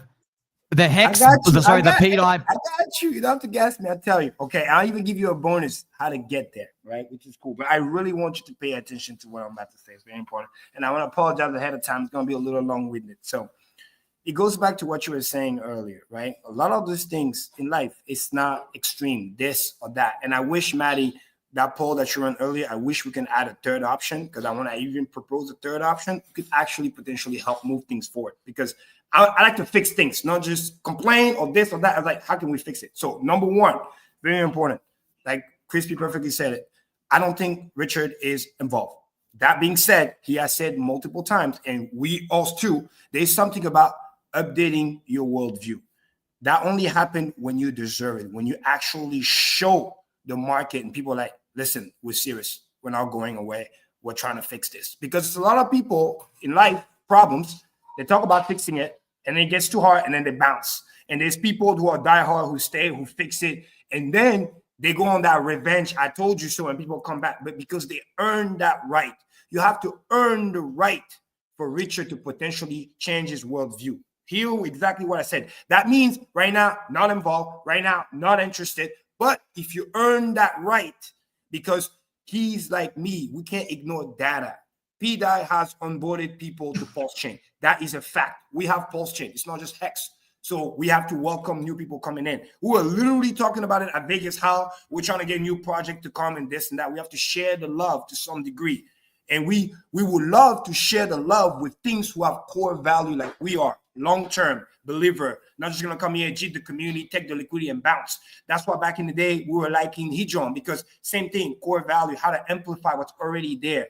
And to some extent, pDAI has that. And this is why I'm reminding you, he hasn't fully destroyed it, which it could. He's just playing chicken with the exploiter, lowering the price to make him mint less. And technically, compared to how much he was minting before when the price was a penny, and now it's less and less, because the more he might mint, the more Richard might push the price down, just to stop making him to mint and buy you guys time in order, that's my speculation, to try to fix it. Because if he had made a black and white decision, he sent that thing to zero, too many coins, there's no amount of buying that can fix that, and it's just like the chart just forever dies.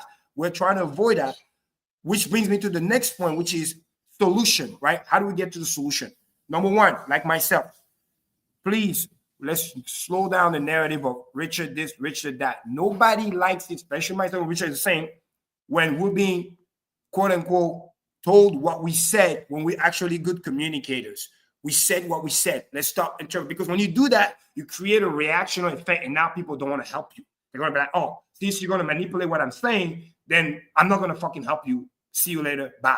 The same way in the early days, I did a great summary of what pDAI and why Richard was putting the ETH over there, what it was good. And I did that for the community, why it's a good idea long-term, and earning the money from the treasuries and bring them in. But then people twisted it. And then at that point, I was like, bro, I'm not part of this anymore. Instead of just coming correct, but like, hey, how can we make this work? Which brings me to the next point, which is you're talking about 5 points. I think you don't even need 5 something. You only need 2. The first 2 can trigger. But how do you get there? Like, A, stopping telling people like, hey, nothing to see here. Keep pumping, keep buying. No, but like, all right, guys, we're still here. We're not going anywhere. But there's an issue. How do we galvanize the truth? Who do we need to talk to fix this? All the things that Abdoul spend the time talking about too, because don't alienate the people that's trying to help you. Don't tell the people that try to give you feedback, oh, you're just funny. Oh, because when they hear that, then they don't want to help you. They're going to be like, yo, fuck you. Because you're not hearing what I'm saying. I'm bringing this up because I actually take the time out of my day to tell you this thing. Because we Mexican, we care. That's why we're saying this stuff. But when we're trying to help you and tell you what's wrong, especially people who have dev background, like Fast Abdoul, and all we hear is, oh, you're just fronting, it doesn't make people want to help you, especially when you're the one that don't even have the tech background. It's more like, all right, cool. Thanks for taking the time to even spend the time to talk about this. What is wrong? How can we fix? What are our options? And then that's what I used to do with product manager. All right, option 1, maybe we don't have the money for that. Option 2, hey, can we talk to the P maker guys? Maybe we can raise some money. Like that will be a plan of action. So when people are potentially buying the dip, they know why they're buying the dip for. You get what I'm saying? When I tell people buy the dip, you turn into a T-share, you stay for 15 years, you have a money printer making you, working for you. That's valuable because I told them collect T-shares. Don't care about the price. Lower price, more T-share, more extension. There's a mission. There's a goal behind the buying the dip. You can't just say buy the dip just to buy the dip. Well, the bug is still out there because in the long run, the promised land doesn't get reached. It's like, yo, we're going to the promised land with somebody or whatever. But where the fuck is the GPS? Like, where do we go? Which highway we got to take? How many miles? Which direction? We need to have a path. Where is it? Where we're going. Does that make sense? Because I'm not a fodder. I'm not trying to feel. I have respect for pDAI people in terms of where I resonate with them as a Mexican. I resonate with the diehard, the long term, the hey, everybody's against us. I love that because I love to be that guy because we were that guy. But again, we were blessed. We don't have that bug in Hex. So how can we help you fix the first 2 or even 1 at a time. Don't worry about 5. Get to 1, then you get to 2, then you catch momentum. Now Richard can say, again, I'm speculating, oh, they stop being fucking delusional. Oh, they acknowledge there's a problem. Oh, they're trying to galvanize the troop to help. Hey, maybe, wink, wink, they try to fix this thing and maybe they need some extra pDAI. Wink, wink, maybe I'll help them. But if it's like, oh, there's no bug, everything's cool, we're the best, they don't like us, blah, blah, blah. No, there's no path. Now we're just going to dump on your head and be like, yo, see you later, bye. But if there's actually a path, we can fix it. That's what it means. That's what it means to update your worldview. It's not you switch. Beautiful, Kareem. It's like, beautiful. Yo, so we got on the screen here. We got Richard just tweeted. You guys may have heard of him, Richard Hart Win on Twitter. Follow and watching the show. Follow all the speakers here on Game Theory Gang. So Richard says, congratulations to the multiple exploiters minting pDAI out of thin air today and selling it on Pulse Chain! One exploiter is even messaging you on chain today, explaining how he's doing it! One of the new accounts minted 180K worth today. And the one that sent this message only minted like 12K ? How many more exploiters will figure out the free money hack ? And then there's like a broken link to Otter's scan, like a version that's Gamma DevOps. And then he's showing an image here of what the message says from the exploiter. Have you guys seen this message already? No. Yeah, first message. It's funny when people say, which is classic Richard Hart tweeting as well, the first how it starts. So Sami, should I read this or should you explain it? How do you want to go about it? I haven't read this. I'll be honest, I know you're going to get upset. I haven't read the whole thing. I know it just says, it's funny when I say, because like, everything you've said to me, I agree with all of it. It's what you've opened my eyes, Kareem, as to how he might play it. So thank you for your wisdom, sir. I'm trying. And now I think it's going to be more like, you know how he's got a couple of things broken? Well, maybe 2 get fixed.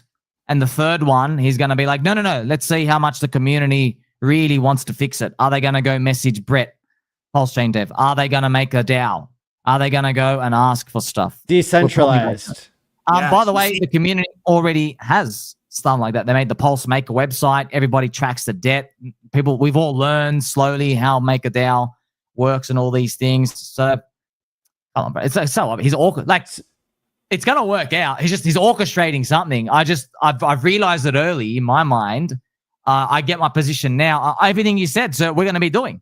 By the way, just to let you know, Kareem, like 30 minutes. Excuse me. That's what I want you to do because, again, I'm not trying to pride myself, say I know Richard a lot, but, for the time that we spent together and we think similarly, it's like when you say stuff like that, it's like he's trying to drill into your brain that please acknowledge something is wrong so we can focus on the solution. And if you don't acknowledge that, then you're going to keep seeing messages like that because he thinks like he's talking to a wall. You have to be like, all right, sir, message received. Like the guy yesterday, the Solid X guy, sir, message received. All right, we're going to redeploy over there. We're going to try to, because when he feels like people are listening, then it's like, all right, cool. He listened. Let me help him. Let me help this fix.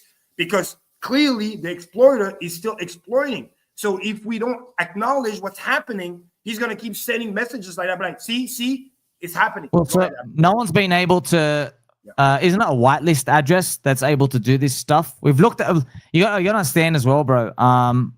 There is the facts and what everyone presents. It changes very often. And then people get stuff wrong as well all the time. And I know how markets work, bro, that you're not going to get a certainty. So, everyone wants, hey, I want the 10 things broken, and then we all work together and buy the dip. I know how that works out, man. It doesn't. What about the things that aren't broken that can't be fixed? For example, like let's say some things get fixed here, but it's still a MakerDAO fork. It's a MakerDAO. Like it's the MakerDAO is still part of the ecosystem because that's what makes it all work. So and then DAI, let's say it could go $2 because everything was working.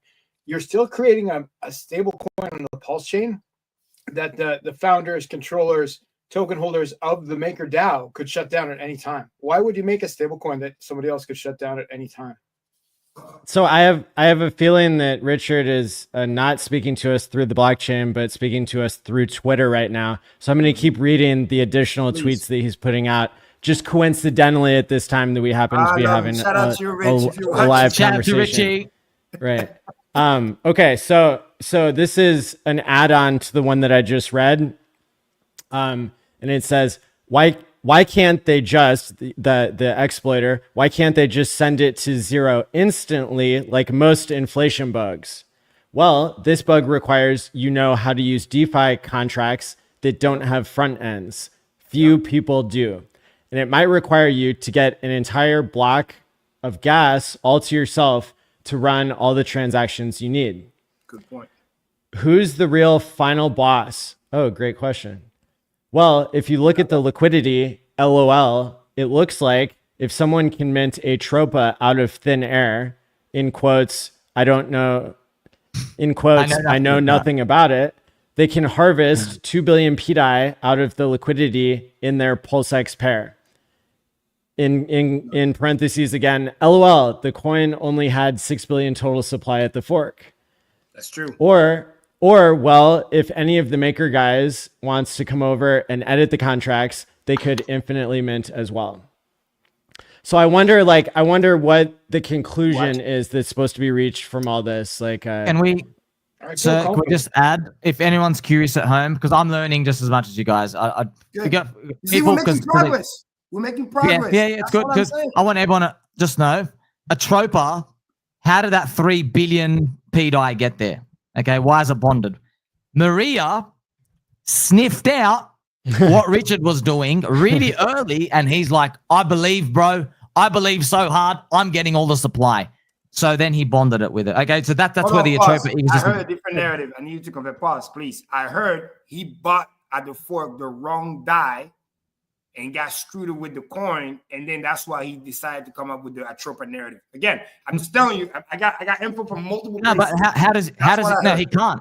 It's bonded with 3 billion pDAI. You can look at the pDAI to Atropa ratio. I'm telling you how he got the pDAI. He was trying to get DAI when he was selling some coin. You know, when you were ratio trading, and then he accidentally bought the wrong DAI because he thought it was, oh my god, it's so cheap, but it was the wrong contract. No, but he got 3 billion, bro. That's not. He got 3 billion. He got a whopper. That's like you fat fingering Ethereum, but you want to buy Bitcoin, and you're like, oh, I accidentally bought 120. Or did he get like a lot? Then he realized, oh my god, it's the wrong one, even though I'm getting at a discount because I'm trying to arb. So you haven't following the story. I'm asking because I heard that narrative too. I want to make sure everybody's on watching this know both sides. Maria has been talking about PEG, decentralization, Richard's vision from literally day one. You see, because I give you more credit than him because you at least a diehard. He did it, right? Using your own word. So no, you're right. Still here fighting as hard as you. I would have been like, all right, cool, bet. But he literally exited. So it's like, I reckon he's in on it, bro. You want to know the truth? I reckon he's in on it. I looked at the charts. He was the first one to go down. It went down. It bounced exactly. It recovered the whole move. And then I look at it again, and then Richard's FUD start after that. And I go, that's convenient. They tried to send the price down. Too many people bought the dip because they go, you know what? Maria's out, but Richard's still in. And by the way, you know who said that? Mr. B Roots. He said, don't worry about Maria. Richard's still in. And then why did Maria get out, though? It's because he found the exploit, and then Richard started selling when he found out the exploit too, right? Both those things were surrounding the exploit. The chat is like begging to bring up the latest Breedtep tweet, which again, I'm sure it's just a coincidence. I replied to Brett as well, I think. Is it the one where he says we should all come together? This is 2 minutes ago. So this is just a giant coincidence, okay? I mean, you see, we need to do this often, man. Again, it's all love. We're trying to fix it. So Breedtep says, consider a thought experiment. Suppose suppose there are admin keys, but you don't have them. However, you manage to quote unquote fix the system. Now, what prevents the original admin from shutting it down? Question mark. Don't be an idiot. Interesting point. Yeah, that's a good point, Sonny. That's a good point. It's not fun. For everybody in the chat, it's not fun. That's again, we're making progress. You see, It's tough, but it's good. We're getting somewhere. Those questions needs to be asked, okay? Because I was thinking about solution. Yeah, but that's a good point. Let's say we raise the money, hypothetically. Oh, yeah. But then the guy with the admin key comes in and mess up the show. Now what? Wouldn't it be better to hop onto something else that doesn't have the admin key? Because we talk why don't you just fork all this stuff over and like fix it in the fork, and then airdrop everybody who holds pDAI a copy that actually works, and then we can all go back to like like getting along. Oh wait, we're doing that now. And better yet, I'll make a suggestion. If Richard's watching, if everybody listen and we fix it with fork, we can literally petition, be like, yo, Rich, dump the whole fucking thing, take all the liquidity, and then come pump the new coin, and everybody's good. It's like, all right, guys, we're moving the game over here. You know what I mean? The exploiter, no, think about it. The exploiter can't steal no more money. He has enough when he can extract the whole liquidity on the one swoop. Everybody remove their liquidity, and then we go play on a new game that doesn't have a bug. Again, it's a suggestion. Because can we just Richard changes worldview if people listen. If people don't listen, you want to fight the G, then he's gonna be like, you're on your own. You guys have done beautiful points. I want you guys to know as well. So pDAI people coming in, they're first cyclers, okay? They're from stock market, real estate. They got no idea how crypto works. So you've been through a cycle. You obviously made an impression on those people coming in. They're like, oh, the crypto guys got rich. And now you're showing them, hey, man, we still got to work for the bag, you know? Like Richard didn't have to sell the top of Ethereum and pump us up. He was obviously very happy with all the streamers, the tattoos, the Hex conferences. He was happy with the work people had done. That was the reward. So what Kareem's doing, bro, hope you're long, Kareem, by the way. Kareem's actually showing the pDAI community, hey, this ain't a one-way street, all right? Yeah. This isn't God coming down and like, giving you money. There's a path here. You got to follow the path. Maybe listen to people on the other side because there's in either side. But you got to remember as well. So because like I don't fight anybody who says anything on the other side, Kareem. I'm just like, oh, I know this is a movie, bro. This is a movie, goes for 3.5 hours. We're in the intro section. They haven't even started playing the movie. I'm like, okay, it's a movie going on. I'll read the next one. So we don't get too far behind in the conversation that's just spontaneously happening at multiple places coincidentally. So Richard says, why can't it be fixed? Because the emergency shutdown function doesn't even do what people think it does, LOL. And there's not enough PMaker for sale on the chain to even try and hit the apparently 150K PMaker to trigger it. And even if you did trigger it, it doesn't do what you think it does. Now we'll go to the next one. Yeah, that's a good point. Oh man, shout out to you, Rich. He's definitely watching the show. I mean, the 150, that's the number Abdoul said earlier, because it's different from the other 46K event. That's what we needed. So right. Perfect. So then Richard says, why can't anyone else send the coin easily to zero? Well, the exploiters inflated the supply so much and sold so much that like no matter how much pDAI you had at the fork, you can't really sell that much percentage wise compared to how much is already available for sale in the AMMs already sold by all the exploiters. So the only people that can really nuke the price super hard are those that exploited already. All right, pause here, Matty. For the viewer watching, let me break this down. It's very important. It goes back to what I was saying earlier about bounding liquidity, right? The price goes down, that's cool. But in real DeFi, the lower the price goes down, the more coin you need to push the price down. So in other words, what he's saying here is that because we have bounding liquidity, pDAI looks high in price, but in reality, it's because it's bounded to Pulse, Pulse 6, Pulse and all the stuff. And in terms of ratio and coins, unless you have hundreds and hundreds of millions of pDAI lying around, you're not really going to affect the price. And those who had, keyword had, already sold, therefore they are zero. So something, no offense, it's not fun. So the price not going further down doesn't mean people are buying. It just means people who sold already emptied the clip. And because they already emptied the clip, they can't sell more. The only person that can, wink, wink, or exploiter, or if Rich decide to go full nuke mode. But obviously, we're trying to avoid that. But the bigger problem, back to the first part of the tweet, was hypothetically, we get the 150K the money pulled together, he's saying there's not enough P maker on the market to buy. This seems awfully familiar, this this part that's on the screen here, like some game theory we talked about several years ago, where we argued that like the OA could push up the price of everything, like you know, basically by having higher liquidity when price is low, then decrease the liquidity, then pump it up, and then make greater liquidity there. And then, you know, the price kind of gets trapped in a higher range. It sounds like that. Hex to zero. They couldn't do it. It's exactly because of that. Yeah. Because you got to have hex to sell. You don't have hex to sell. I mean, this is also, it seems like I would also relate it to like some of the narratives that people have said about how pDAI could get collateralized by the origin address or whatever, or how you could create a parity between eHex and pHex. Like, these are all the same concepts that are being applied in my mind as what's being exemplified here. So that's kind of interesting. And then the next part that we have to catch up on before we go on with our commentary, how little you guys know about PMaker LOL. Lots of LOLs in these. Okay, come on, guys. He's listening now. Tell me it's good. It's good. Just breathe. He's listening. How do you know that? Now. How do you know that? We're here together. It's good. He's listening right now. And hey, Maker's pretty cool. I've gone over it 15 times, man. I keep forgetting. There's a joy and a sin and a floppy willy auction. It's actually a beautiful protocol. But actually, what pissed me off after I learned more about Maker, I'm like, bro, you're one of the worst prices in the freaking crypto industry for the best creation I've like seen in a long time. What a disappointment that MakerDAO's token is absolutely dog poop. I think it's beautiful. Not Richard. Someone out there is breathing life into this to do it with a twist. Actually, it reminds me of Bitcoin, by the way. Richard with the Hex, he like tweaks Bitcoin and stuff out here and enhances it. We might be seeing it in real time.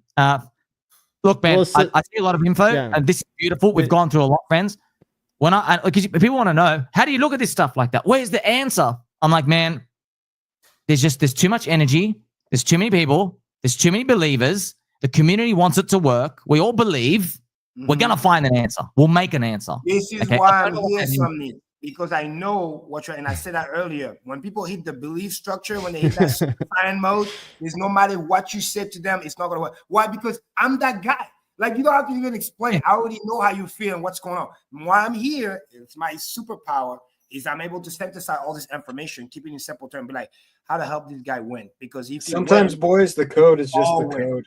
So, in summary, please, very important. Tell me, please hear this.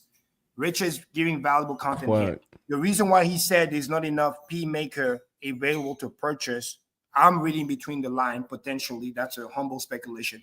That they can mint more, right? If we have enough pDAI to buy the thing to do what we need to do, we can't do the thing because there's not enough PMaker available. Do you understand? So either it mints, sir. It mints. Do you know that? When the floppy willy auctions start, to cover the debt, there's like a $900 million pDAI debt. To make up the debt, the PMaker tokens get minted. And then to bid for the auction, you use pDAI for that. So PMaker, I guess, is kind of just showing, oh my gosh, we need PMaker. I wonder where that comes from. And then like I've learned. Okay, good. Let's stay on topic. You're right. Now, how do we get to the fucking auction? If the guy creates the auction, we can't participate. Hypothetically, if Rich say, hey, I'm gonna get into the auction, right? Use the pDAI, whatever, mint the PMaker, like you said, right? Because I got billions of it. Hypothetically, the guy creates the auction. I can't get into the fucking auction. How am I supposed to get in there and deploy my capital to buy the PMaker?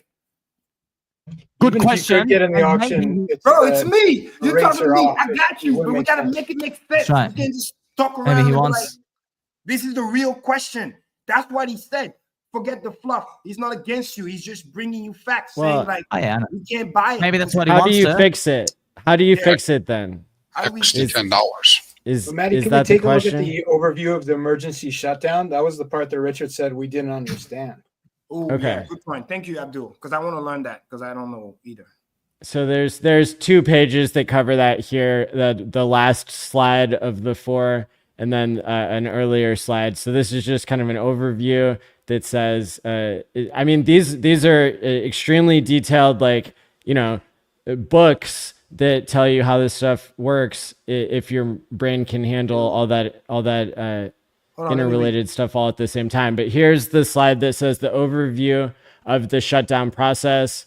There's like maybe 8 points here. The process of initiating emergency shutdown is decentralized and controlled by maker voters who can trigger it by deposit. An emergency, yes. Right, and there's not enough to do that, I think was the suggestion. Emergency shutdown is triggered in the case of serious emergencies, such as long-term market irrationality, hacks, or security breaches. Emergency shutdown stops and gracefully settles the maker protocol while ensuring that all users, both DAI holders and vault users, receive the net value of assets they're entitled to.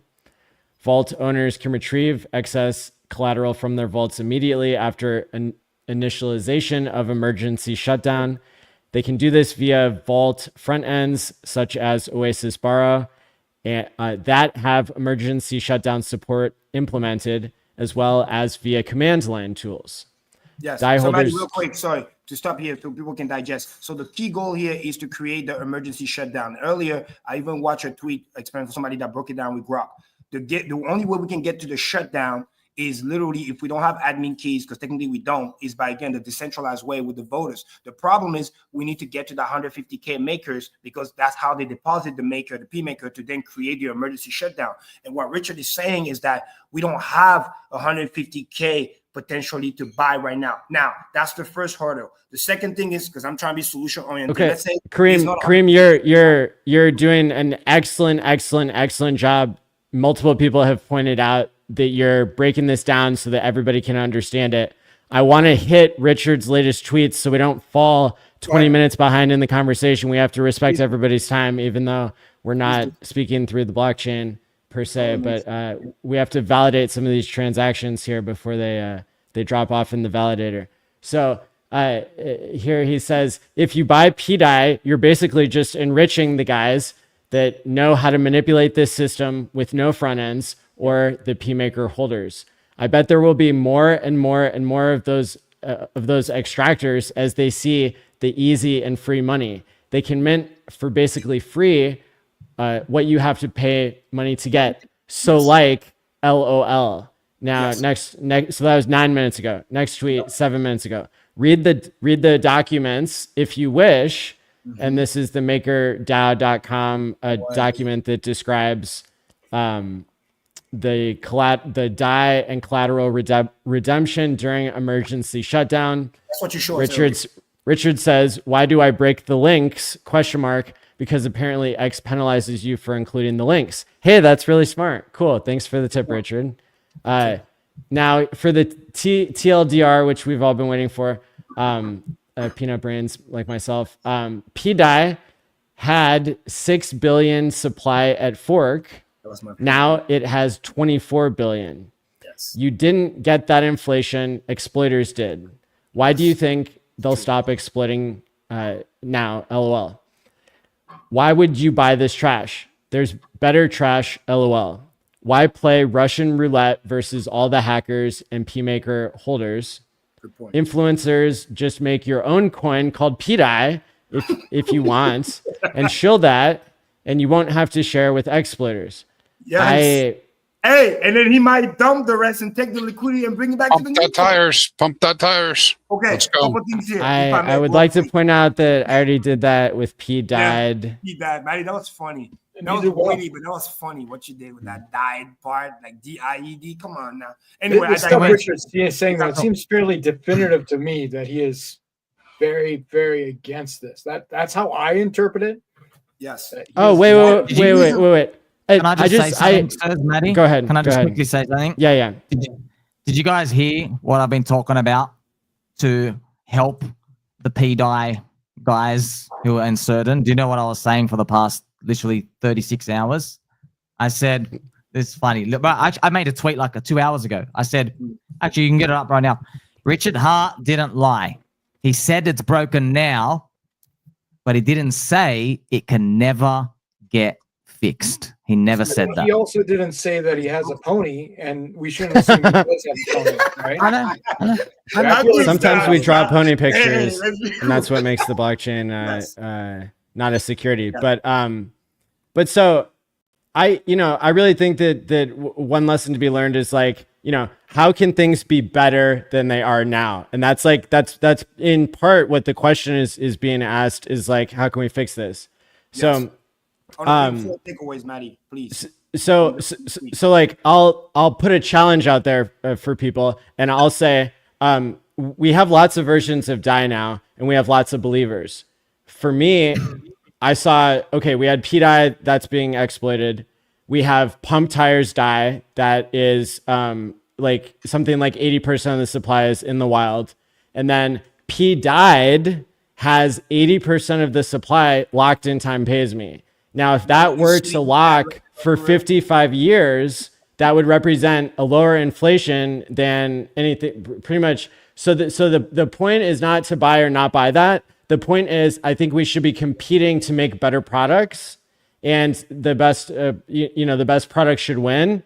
If you already have a community of believers, the way to solve this is to take those believers and airdrop them something, or to develop a better, to fix it however you see fit. And if there's a community that's working together to fix pDAI or pump DAI, or somebody launches a new one tonight and that one does really well, like whatever it is, I haven't benefited. I don't have any pDAI coins. So like I would challenge other people to do the same, to like compete to make the best product. Yeah.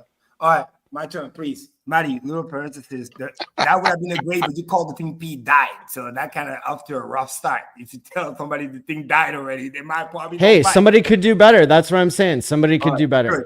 So the 4 takes away. Sami, I'm primarily talking to you. Please listen, because again, you have more input and influence in that DAI community. And I'm literally hoping that you listen, because you can speak sense to those people too. So number one, from the whole thing that Richard said, because we're genuinely trying to find a solution, right? He said, again, we need 150 million.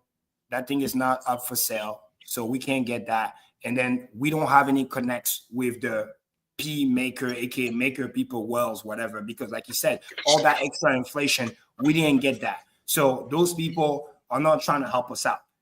If they were, they would have talked already. If anything, like he also said, they're probably actively trying to figure out what to do, how to do what the exploiter is doing, so they can do it themselves because they have enough makers. So that's the reality I want you to acknowledge. Again, I'm not being mean. I just want you to understand what's being said, because that would have helped us to save it, but we can't buy it, right? Because we don't have enough. The second level is the people that have enough, they ain't interested into helping us, so to speak. Let's say we're on the same boat, right? They're too busy trying to hustle to then probably dump the thing too.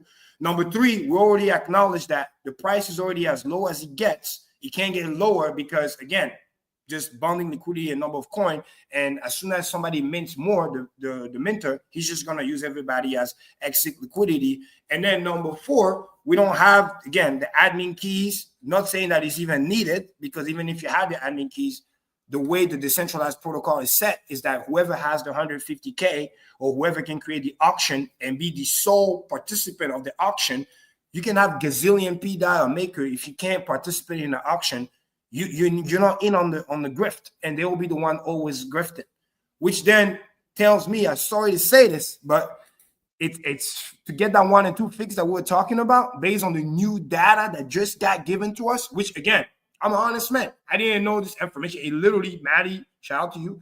This thing just came out less than 30 minutes ago. Now we have to acknowledge and process the new information is being said. He also said, to conclude, he don't care. DAI, come play on Pulse Chain. But let's not get something that has this issue, because of the bonding liquidity, those people can still steal $2,000 per every million DAI, and trust me, they will keep doing that, which will affect Pulse Chain and affects all the other things. Because bonding liquidity is great when new money comes in, even though it doesn't buy our favorite coin, it pumps everybody. But it also means that if something on the chain is exploitable, the other stuff that has nothing to do with it will get hit by it too. So you need to understand that responsibility. So I'm begging you to really pay attention to what's being said here and really understand that. And as We've got an angry RH tweet. That sounds spicy. But we're behind in our RH tweets by like I don't know, by like 6 or 8 minutes. Go, Maddie, go. So he says previously. Also, what's funny to me is like a bunch of guys without admin keys trying to fix something that requires admin keys. In this case, PMaker DAO tokens are such a thing. Is hilarious. Pro tip. Non-admins can't pretend or dream themselves into admin powers. The MakerDAO guys are the boss of this shit they invented, not you. And you must suck their D and make them care, LOL, to enrich you instead of themselves. Good luck with that, LOL. All right, now let's get to the angry one. Perfect. Angry. Hold on. Let's see. Why can't? Oh, no. Okay, here we go. Yeah, we're in tweet storm territory, and I can already imagine Sami updating the green candle of how many times RH has tweeted about pDAI. That's 40, bro. Right. Okay. So, Topic, all right, here we go. Richard says, if I spent all day describing why most things in crypto suck, I would not have any time left. There you go.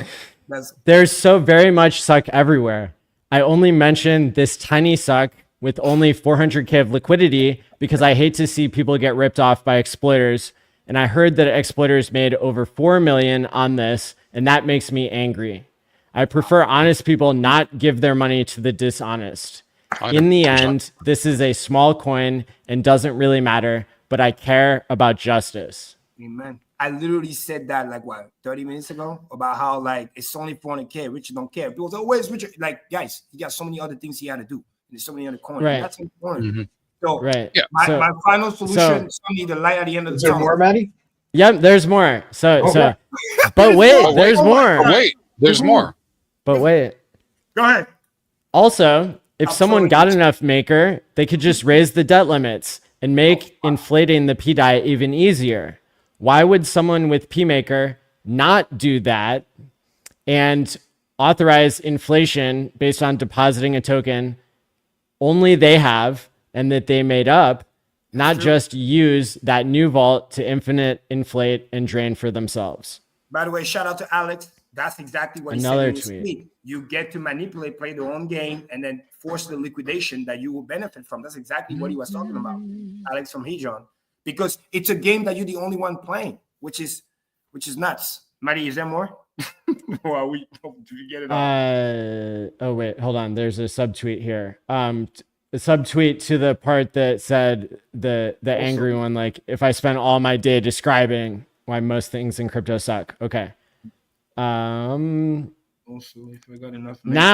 why do I have to explain these really easy to understand threat mechanisms that you'd understand if you read the MakerDAO forums and read about them debating back and forth about changing this and that debt limit all the time? Because you're all noobs and will buy anything without any research or understanding at all. Shots fired. Mic drop. Hex to $1, man. Wow. Okay. Here's the silver lining. Somni, stay with me. I'm proud of you, brother. You're taking the heat pretty good. But stay with me. We're making progress. That's not heat. What's that? That's not heat. You guys took the risk with Hex. You have never seen that before. You don't know how the game theory works. All of it. But listen. Bitcoin, Ethereum, bro. There was maximum risk with all of them. Maximum risk with Doge. It's literally, bro, we're swimming in uncertainty. The highest things out here. It's literally done. Richard Hart took the most risk of all. He put 20 grand into a thing called Bitcoin. The founder literally walked away and rugged it. But we've been through this before. So this is not Bitcoin. Bitcoin's not a stable coin. And I know. It's not Bitcoin. This is it doesn't currently have an exploit, and this does. That's right. It's not Bitcoin. It's something new. So it's first like a unicorn. I get the analogy. It's not new. It's copied broken code. I get the analogy and the belief, and I'm proud of you for that. I told you, and I'm gonna tell you again. I give you credit for that. But again, we can't ignore the fact that's presented in front of us. My solution to you, and I hope you listen. And by the way, great time because we know Rich is watching and the dev too. I know it's hard, but with that much evidence, my suggestion, you do whatever you want. My suggestion to you is, again, like one of the tweets that he said, because I can process Richard's tweet on the totality. It's like a father talking to his kid, and sometimes daddy gets mad. He spanks you a little bit, but he still loves you. Don't be mad. Just understand he's trying to teach you something. But if you don't listen, then he's going to get angrier. But once you listen and you understand he wants your best interest at heart, then you will understand that when you start listening, he might actually support you, which is, I'm just saying this. There's too much evidence that say that this thing can't be saved. And I'm not fighting. I'm just saying there's too much. The next best thing is the community is great. The people are great. I know that because I know how great the Hex community is. We should work on a migration. And then you, as the ringleader, believe it or not, you are. I'm not saying you want it to be, but you are. I'm telling you, you get to quote unquote pick, hey, we migrated here. And then we as Hexagon, because we love Pulse Chain, we love you guys around, want pDAI to come, we can make a petition. And literally, I would dare to say, wait, let's try to get away and Rich to just nuke the whole thing and take the liquidity and then push it to the new one that doesn't have a bug. I think an example would be like, what if GME, like, what if the company actually like lost all their employees and like lost all their real estate space, and like, how would you salvage that? You know, you would salvage it in a creative way, not by like, you know, continuing to buy a ticker that no longer exists or something. So that way, nobody really lose in a sense where the community stay, the pDAI narrative stay. We fork the thing over to the thing that doesn't have the bug, that doesn't get infinitely dumped on. So we can literally, and by the way, Richard or whoever will gladly send that thing to zero so the exploiters stop exploiting, grab whatever is left in the liquidity, and then pump the new thing and then say, hey, pDAI guys, here's your liquidity, go play. I don't think the choices are give up or continue the current path. I think that the additional choice is airdrop everybody who holds now, and then move forward just as you have. I think that's a choice. Come back to us. I love is because people keep buying. If people stop buying, it would be over. I love yous a lot. I think it's very apparent. You guys are final working product believers, and I am too. I just see something different here. That's pretty much what it comes down to. This isn't final working product stuff. Respect. I can respect that. And that's okay, bro. There's different risk thresholds with that, right? It's more volatile. We've never seen that. Richard's never done that before. So yeah, honestly, with all due respect, you guys, I don't know if you're reading me wrong.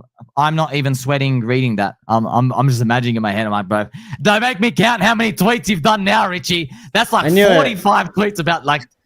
I wonder if we're going to hear from the community, there's 30,000 things wrong, but maybe there's one way out there to do something. I don't know. Maybe we'll come fixing it out here. But yeah, I think also the pDAI community can learn off Mr. Kareem as well. Bro, I love you. You work for your bags, bro. Hey, guys, pDAI community, you want a lesson on life, okay? Immigrant coming from another country, literally working his ass off, bro. Do you see his hex stakes as well? Is literally still working, okay? He hustles down to the bone. Hustles down to the bone, okay? So, yeah, you got to remember, guys, as well, okay? Like, by the way, we're all blessed, okay? Richard could have retired 2 decades ago, okay? So, even if this is a little game, even if this is a game and I'm right, we're lucky it's a game. You know what I mean? Because you know what the alternative is, bro? The alternative is the stuff we're trying to stop. It's bankless. It's VCs. They get the coins. You know how Richard's saying there's inflation here and the exploiters. I don't know who has the coins. Yeah, bro. I don't know. There might be a good ending. Richard just suggests forking the contract with the airdrop. Man, I'm telling you. Hey, bro, Rich is my dog. I'm telling you, that's the best. We got a new tweet from RH. Like you said, I'm gonna quote you. Like you said, it's not extreme. It's not black and white. It's 50 shades of gray. I'm not telling you to quit. I'm saying you have something special here. That community is special. Welcome to Pulse Chain. We love you. I just don't know what the odds are that we'd be having this conversation and RH would be tweeting at the same time. I just don't. You know what? Simulation confirmed, right? I'll make an oath right now. If you fork the thing and you bring the people, Kareem will buy pDAI. What? I bet you. Oh my God! Final boss, Kareem. Because you. Hey! The thing, like, I will. Yeah, I know buy it. everyone. I know. Let's just look at something. Every Okay, so week, I will buy it. Hey, I love you all. We've gone from it can't be fixed to there is a solution. You can kind of fork it. That's the That to solution. me, I'm just saying that to me is the slightest sea change, but it is a sea change. Because I'm just saying, I'm just sitting. Everyone's like, nothing For can be sure. happen. Nothing. It's For dead sure. completely. It's kind of like, For wait, sure. Richard's providing a solution. Well, We've been here before, guys. This is we're talking in the chat. this has The been a really solution is to make respectful something new discussion. that's not this, right? If I'm reading this correctly. Yeah. Can I also So- say, guys, yeah. I know you guys put me as the pDAI guy. I love you guys. I know, but look, I know guys, they're just first cycle hexagons like you guys. Okay, so you know, first cycle Hell yeah. hexagons. When someone came in and said Richard's fat and he's gonna rug yous, and you guys wanted to like hang their heads at the stake. Okay, well, in pDAI world, bro, when you say it ain't gonna peg, it's literally like you're killing the warlord, bro. You're literally doing that to them. Okay, I know the feeling. That's why why with I heard you me- going that route. I with love me. them. We want them Bro, here. we've seen 1,000 things. It's crypto, bro. 1,000 things go up and down. Vitalik's got a girlfriend, Black Swan. So I'm just like, hey, man, I don't know if it happens. I'm just saying, like, it's cheap enough where that even solutions can happen. I like it, you know. So, Personally, but Sonny, that if you work upsets with them. us- It's almost like if we go back to 2020 and people said, I don't believe in Richard. I don't believe in staking. There's a community here. I'm going to use you for That's exit my line liquidity. right there. It's like that. It's that mercenary stuff that does exist. But yeah, I love and appreciate everyone. Hope everyone's at home is learning as well. I appreciate that comparison, and I totally agree that the level of belief here is, you know, to the extreme that we saw with Hex and pDAI. And so I think everybody who's been fighting, if there are people who've been fighting, I have no idea if anybody's been fighting in our community ever, but I think we have a lot more in common than we realize, and I think we're all trying to fight the same, like, you know, Fiat demons that really deserve the fight, and fighting with each other really isn't the way. Here's a tweet from Richard that says, okay, and finally, if for some reason sunk cost fallacy, a psychology term, or whatever, you just have to make this token made by people that do not care about you at all work, airdrop all the non-exploiters their percent with a new ERC20 that's not hacked. Yes. That's a cool idea. Bro, he just gave you the blueprint. Didn't you just say something like that, Matty?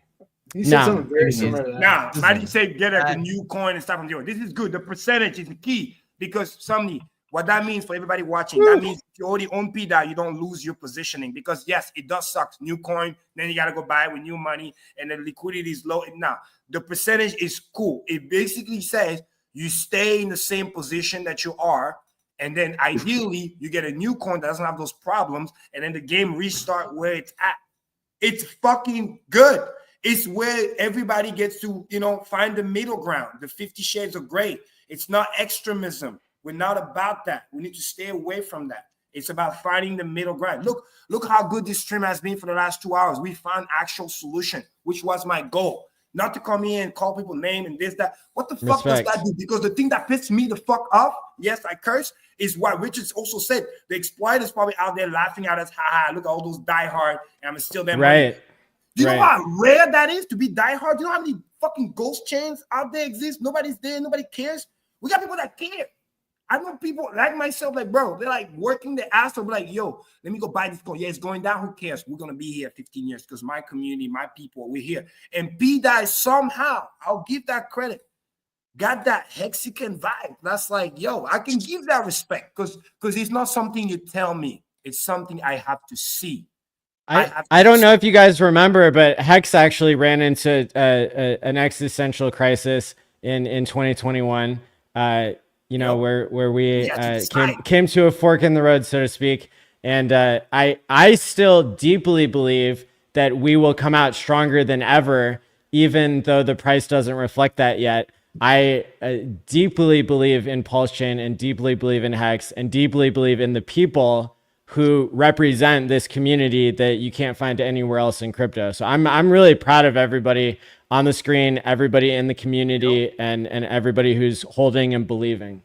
Amen. So one more thing I think it's important. Now that we have this great idea, and Abdul, I'm gonna go to you because you're probably the super dev on this panel right here. But like, how do we go about making this happen? You see, again, action.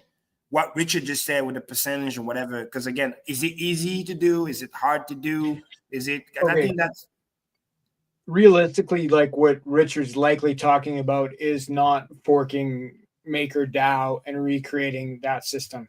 There's like multiple layered contracts. It'd be heavy work. It would cost a lot of money. And even if you did the code correctly, you'd likely need a lot of money to make it work. He's probably talking about meme coin versions, which is mostly the place that, pDAI has in my mind anyway. And that's fine.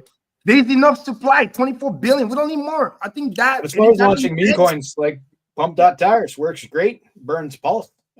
I would suspect that's what he's getting at. There's not very many people capable of playing off a MakerDAO fork, in my opinion. Yeah, but the problem with the pump.tire one. Go ahead. I was reading the FUD storm. I was like, oh, trying to shake me out, are ya? And the last tweet, he ends with the solution. He ends with a solution. Right. So we went from it's broken, it can never get fixed. Right. And then we finished off with, by the way, there's actually a solution, you retardio. It's not a solution that helps pDAI, not the one that is the contract that you hold. Just to be clear on that. No, yeah, but you airdrop and remove. If he's saying everyone keeps their supply, get rid of the exploiters. There you go. I didn't get the infinite inflation at the start. Did you? I mean, if you did, you're going to lose. Well, I think we all did. Exactly. So no, that's a good point. And then to Abdul's point, again, it will cost way less money. You get like a real airdrop. You get everybody's position based on where they are now. You fork the thing without the exploiter. I think we don't need all the extra crazy mechanism. It becomes a meme coin. There's enough supply. I mean, that shit went from 6 billion to 24.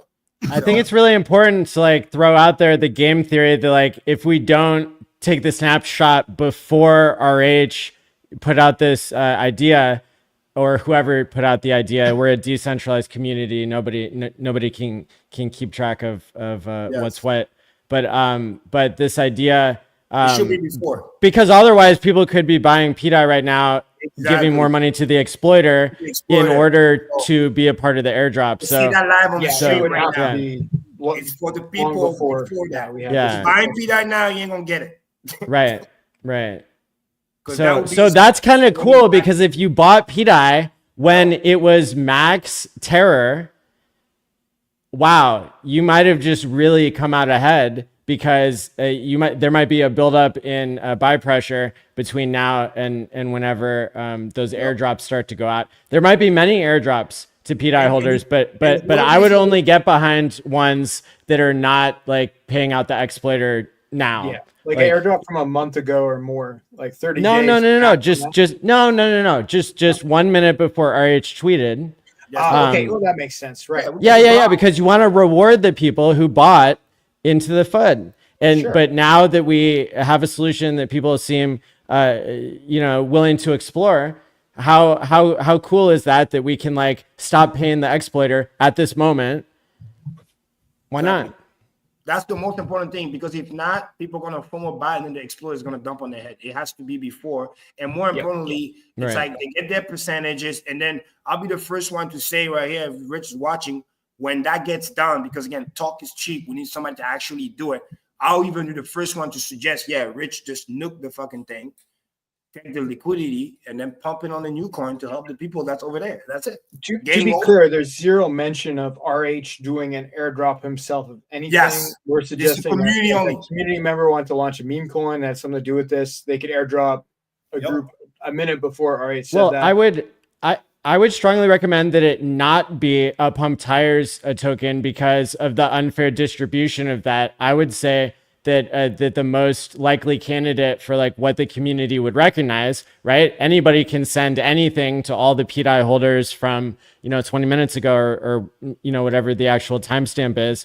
But the idea would be that instead of launching it on a bonding curve, you would launch the exact supply that people have agreed. You would want like multiple audits of what the hacker wallet addresses are and not, right? And then if you get some sort of consensus there, maybe by next week on the show, or when Sami does something, or whoever wants to compile that information or report on it, and then the exact supply, and maybe that gets you back to 6 billion supply instead of 20 something.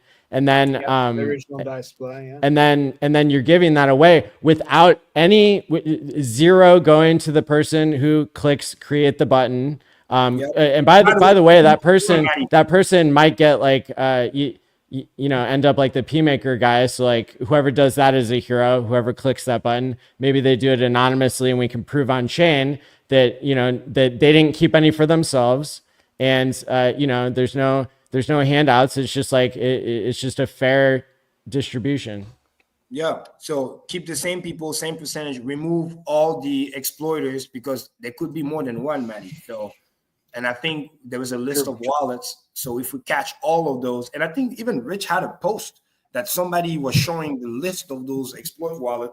Because when I was on the space, I mean, it wasn't me. My friend was on the space. I was just listening with him. But it's like they made a list all the way to literally the day of the fork.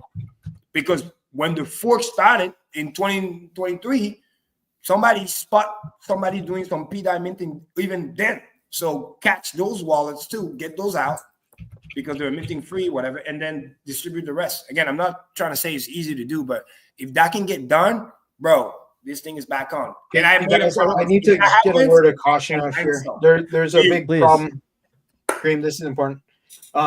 Because we had this conversation and we were talking back and forth with RH, there's anything that comes out in the next day, there's no reason to believe that RH launched it or anything like that. No matter what it says, there's a huge opportunity here for exploiters and scammers to send you something malicious, to create something like, in the next 10 minutes, in the next 24 hours, that they try to attribute to RH in some way. I would recommend being very careful with this kind of thing in terms of like airdrops could be malicious. New contracts could be malicious. Like even if it's just a meme coin, ERC20 with like no code, like the founder could still rug it, right? So if stuff like this is coming out, make sure you know where it's coming from. Like known founders, known contracts, verify, right? Don't trust, just verify. People with faces are best. That, make sure there's not a scam. If you have to go to a website to claim something, that's bad. Okay, avoid that. If something just shows up in your wallet and you can sell it, maybe it's okay, but verify first. Watch the contracts. If you don't understand, reach out to somebody who does. Admins, me, Maddie, Somi, nobody's gonna DM you to tell you about the new secret. Okay, like don't go and there's to no a strange girls in website. crypto. There's no girls. Okay, there's no. Trust me, there's no girls. All right. Watch out for the random girls. Hot age girls DMing you about this. Telegram, especially. Watch out. Yeah. There's the word of caution. Well, I didn't think that this stream would be making me more bullish on pDAI. I thought you guys were going to be more bearish, to be honest. You're welcome. As we all get let it be. Hey, send me 1/8 at the end of the cycle. As don't the legacy, for you. But this rate, it's going to be like $6 by the end of this cycle. So,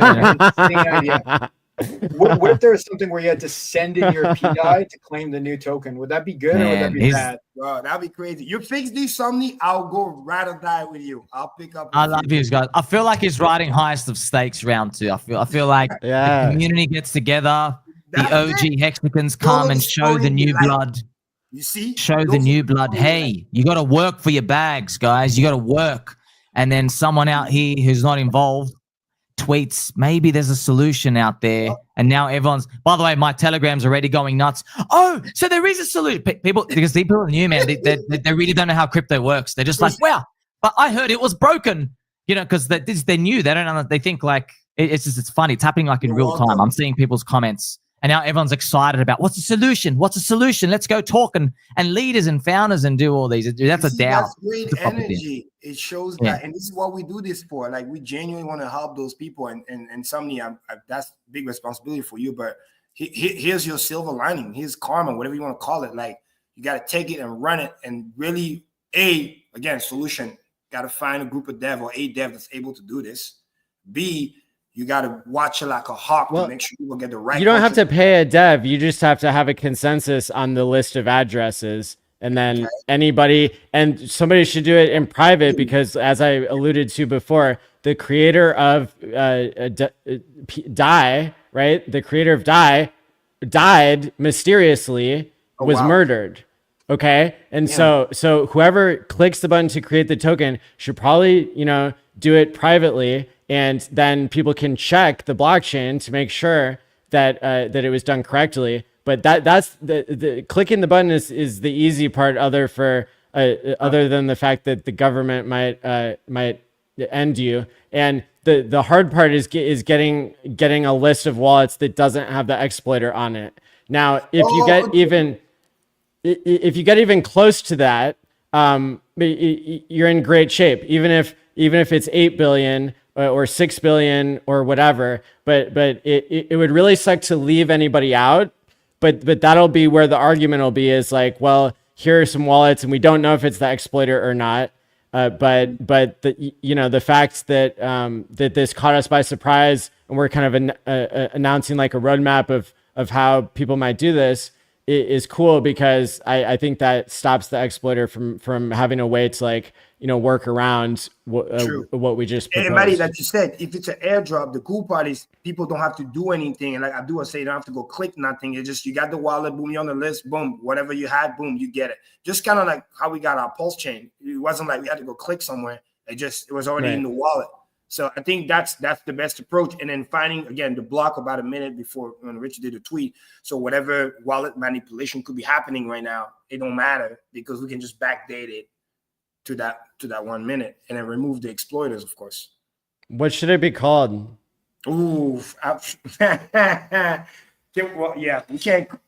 Hey, how about this? People got to agree on the name. Because it's the meme. I got a suggestion. Because we can't just call it pDAI, because then it's going to get confusing with the other one. Maybe you could. It's a joke. And then you can call it pDAI to $1. So it says the mission statement. Guys, I should do sales. The mission statement. That's the goal. Because it's a meme now. I have a feeling there's going to be more than one of these. Right. But I think the best value proposition is to build consensus, and of course there's going to be multiple ones, but whoever provides liquidity is going to win, and that's a trader's dream, is to have two different coins competing. And why shouldn't there be more than one thing that competes like Bitcoin did? Bitcoin had Bitcoin Core and Bitcoin what was it? Bitcoin Core and Bitcoin ABC or something. What was it? Hey, somebody got a great name in during the block wars, and then they had to fight it out, and nobody knew whether Roger Ver's version, which ended up being called Bitcoin Cash, or whether Bitcoin Core was going to win. So same thing happened with Ethereum. I think it's pDAI's turn to there's great suggestion in the chat. There's literally somebody called it P Live. Keep talking about dying. Let's stop dying for a second. P Live. P Live is a fun one. Maybe just keeping the name the same is really best. No P, just die. Because probably pDAI and PulseX front end can handle people identifying which the real one is. Unless you want to call it R die for Richard's die, just as a joke that he's behind it. And I heard on the chat we got 4,000 people live right now. There's already a retard die, but I'm pretty sure that Richard wasn't behind that one. Yeah, okay. You got to be serious somehow. So, but literally, plan of action, right? Plan of action. If we end the stream or whatever, what's the plan of action? Is A, doing what Matty said, collect the addresses, prepare potentially to drop. And then, we can figure out the name, whatever it might be. But I think if that can be done within the next, I'm just going to be conservative, 2 weeks, 3 weeks, whatever it takes just to get that done. Once this thing's going, I'll be the first one to make a suggestion to tell Richard to just nuke the old one, get the liquidity, and pump that into the. What if we updated on this topic as a group of 5 next week at the same time? Ooh, That's a good point. I'm in for that. Somebody And maybe if Sami was willing to do the homework, maybe he could do a survey that with any names that he thinks the community might like. I love you, sirs. I need time to think about stuff like this. That's fair. I can't. I'm not going through like I told you, man. Like I don't make up my mind off like this 2-second stuff out here. I believe there's a solution. I don't know what the right solution is. Remember, I've still got to figure out if I'm getting conned right now. Is this? I'm just being honest, right? Is this something to get more uncertainty, get more weak hands, and then throw a better solution out 2 weeks? I don't know if that's going to happen, right? So I want to actually go through all of it because everyone says 50 trillion, 1,000 different things. I know everyone's like, oh, this is one solution. Guys, you understand? Every single person's got an idea. It's decentralized. There's no one real founder and leader and stuff out here. We still haven't been able to replicate the exploit, all these other things out here. So I think everyone just needs time to think about what solutions are. I know, what am I, de facto leader? I don't know where this is going. I got no idea. I mean, like, as far as I'm concerned, I've got the least technical knowledge of all. I just reckon there's a way out of this out here. Maybe some whispers from God will come out and present themselves out here as well. But also, we still, if it ends up going that route, there's still then the next step comes out. I know Rich is going to do it. He's like, okay, pDAI, you forked it. You've progressed. All right. Which idiot is going to give you the collateral and give free money? Lol. They're not going to give you that. And it's just, I could just see this stuff playing out in their own different ways out here. But to be fair, right? I think he'd be proud. You can take with you tonight. He did tweet it at the end of the day, right? Because you like to read between the line. That's one you can take to the bank. He did tweet that if you guys really want to do it, that's one way you could do it. And if that happened, right, that's basically saying, I'll change my worldview and potentially support. AKA, go DJ and all you want, but don't do it on something. And with an airdrop, you still have both. You still have both tokens. You got a community. People don't lose their position. You don't have to be right. That's the cool thing that Kareem always used to say and Johnny Chaos used to say about EHEX and PX.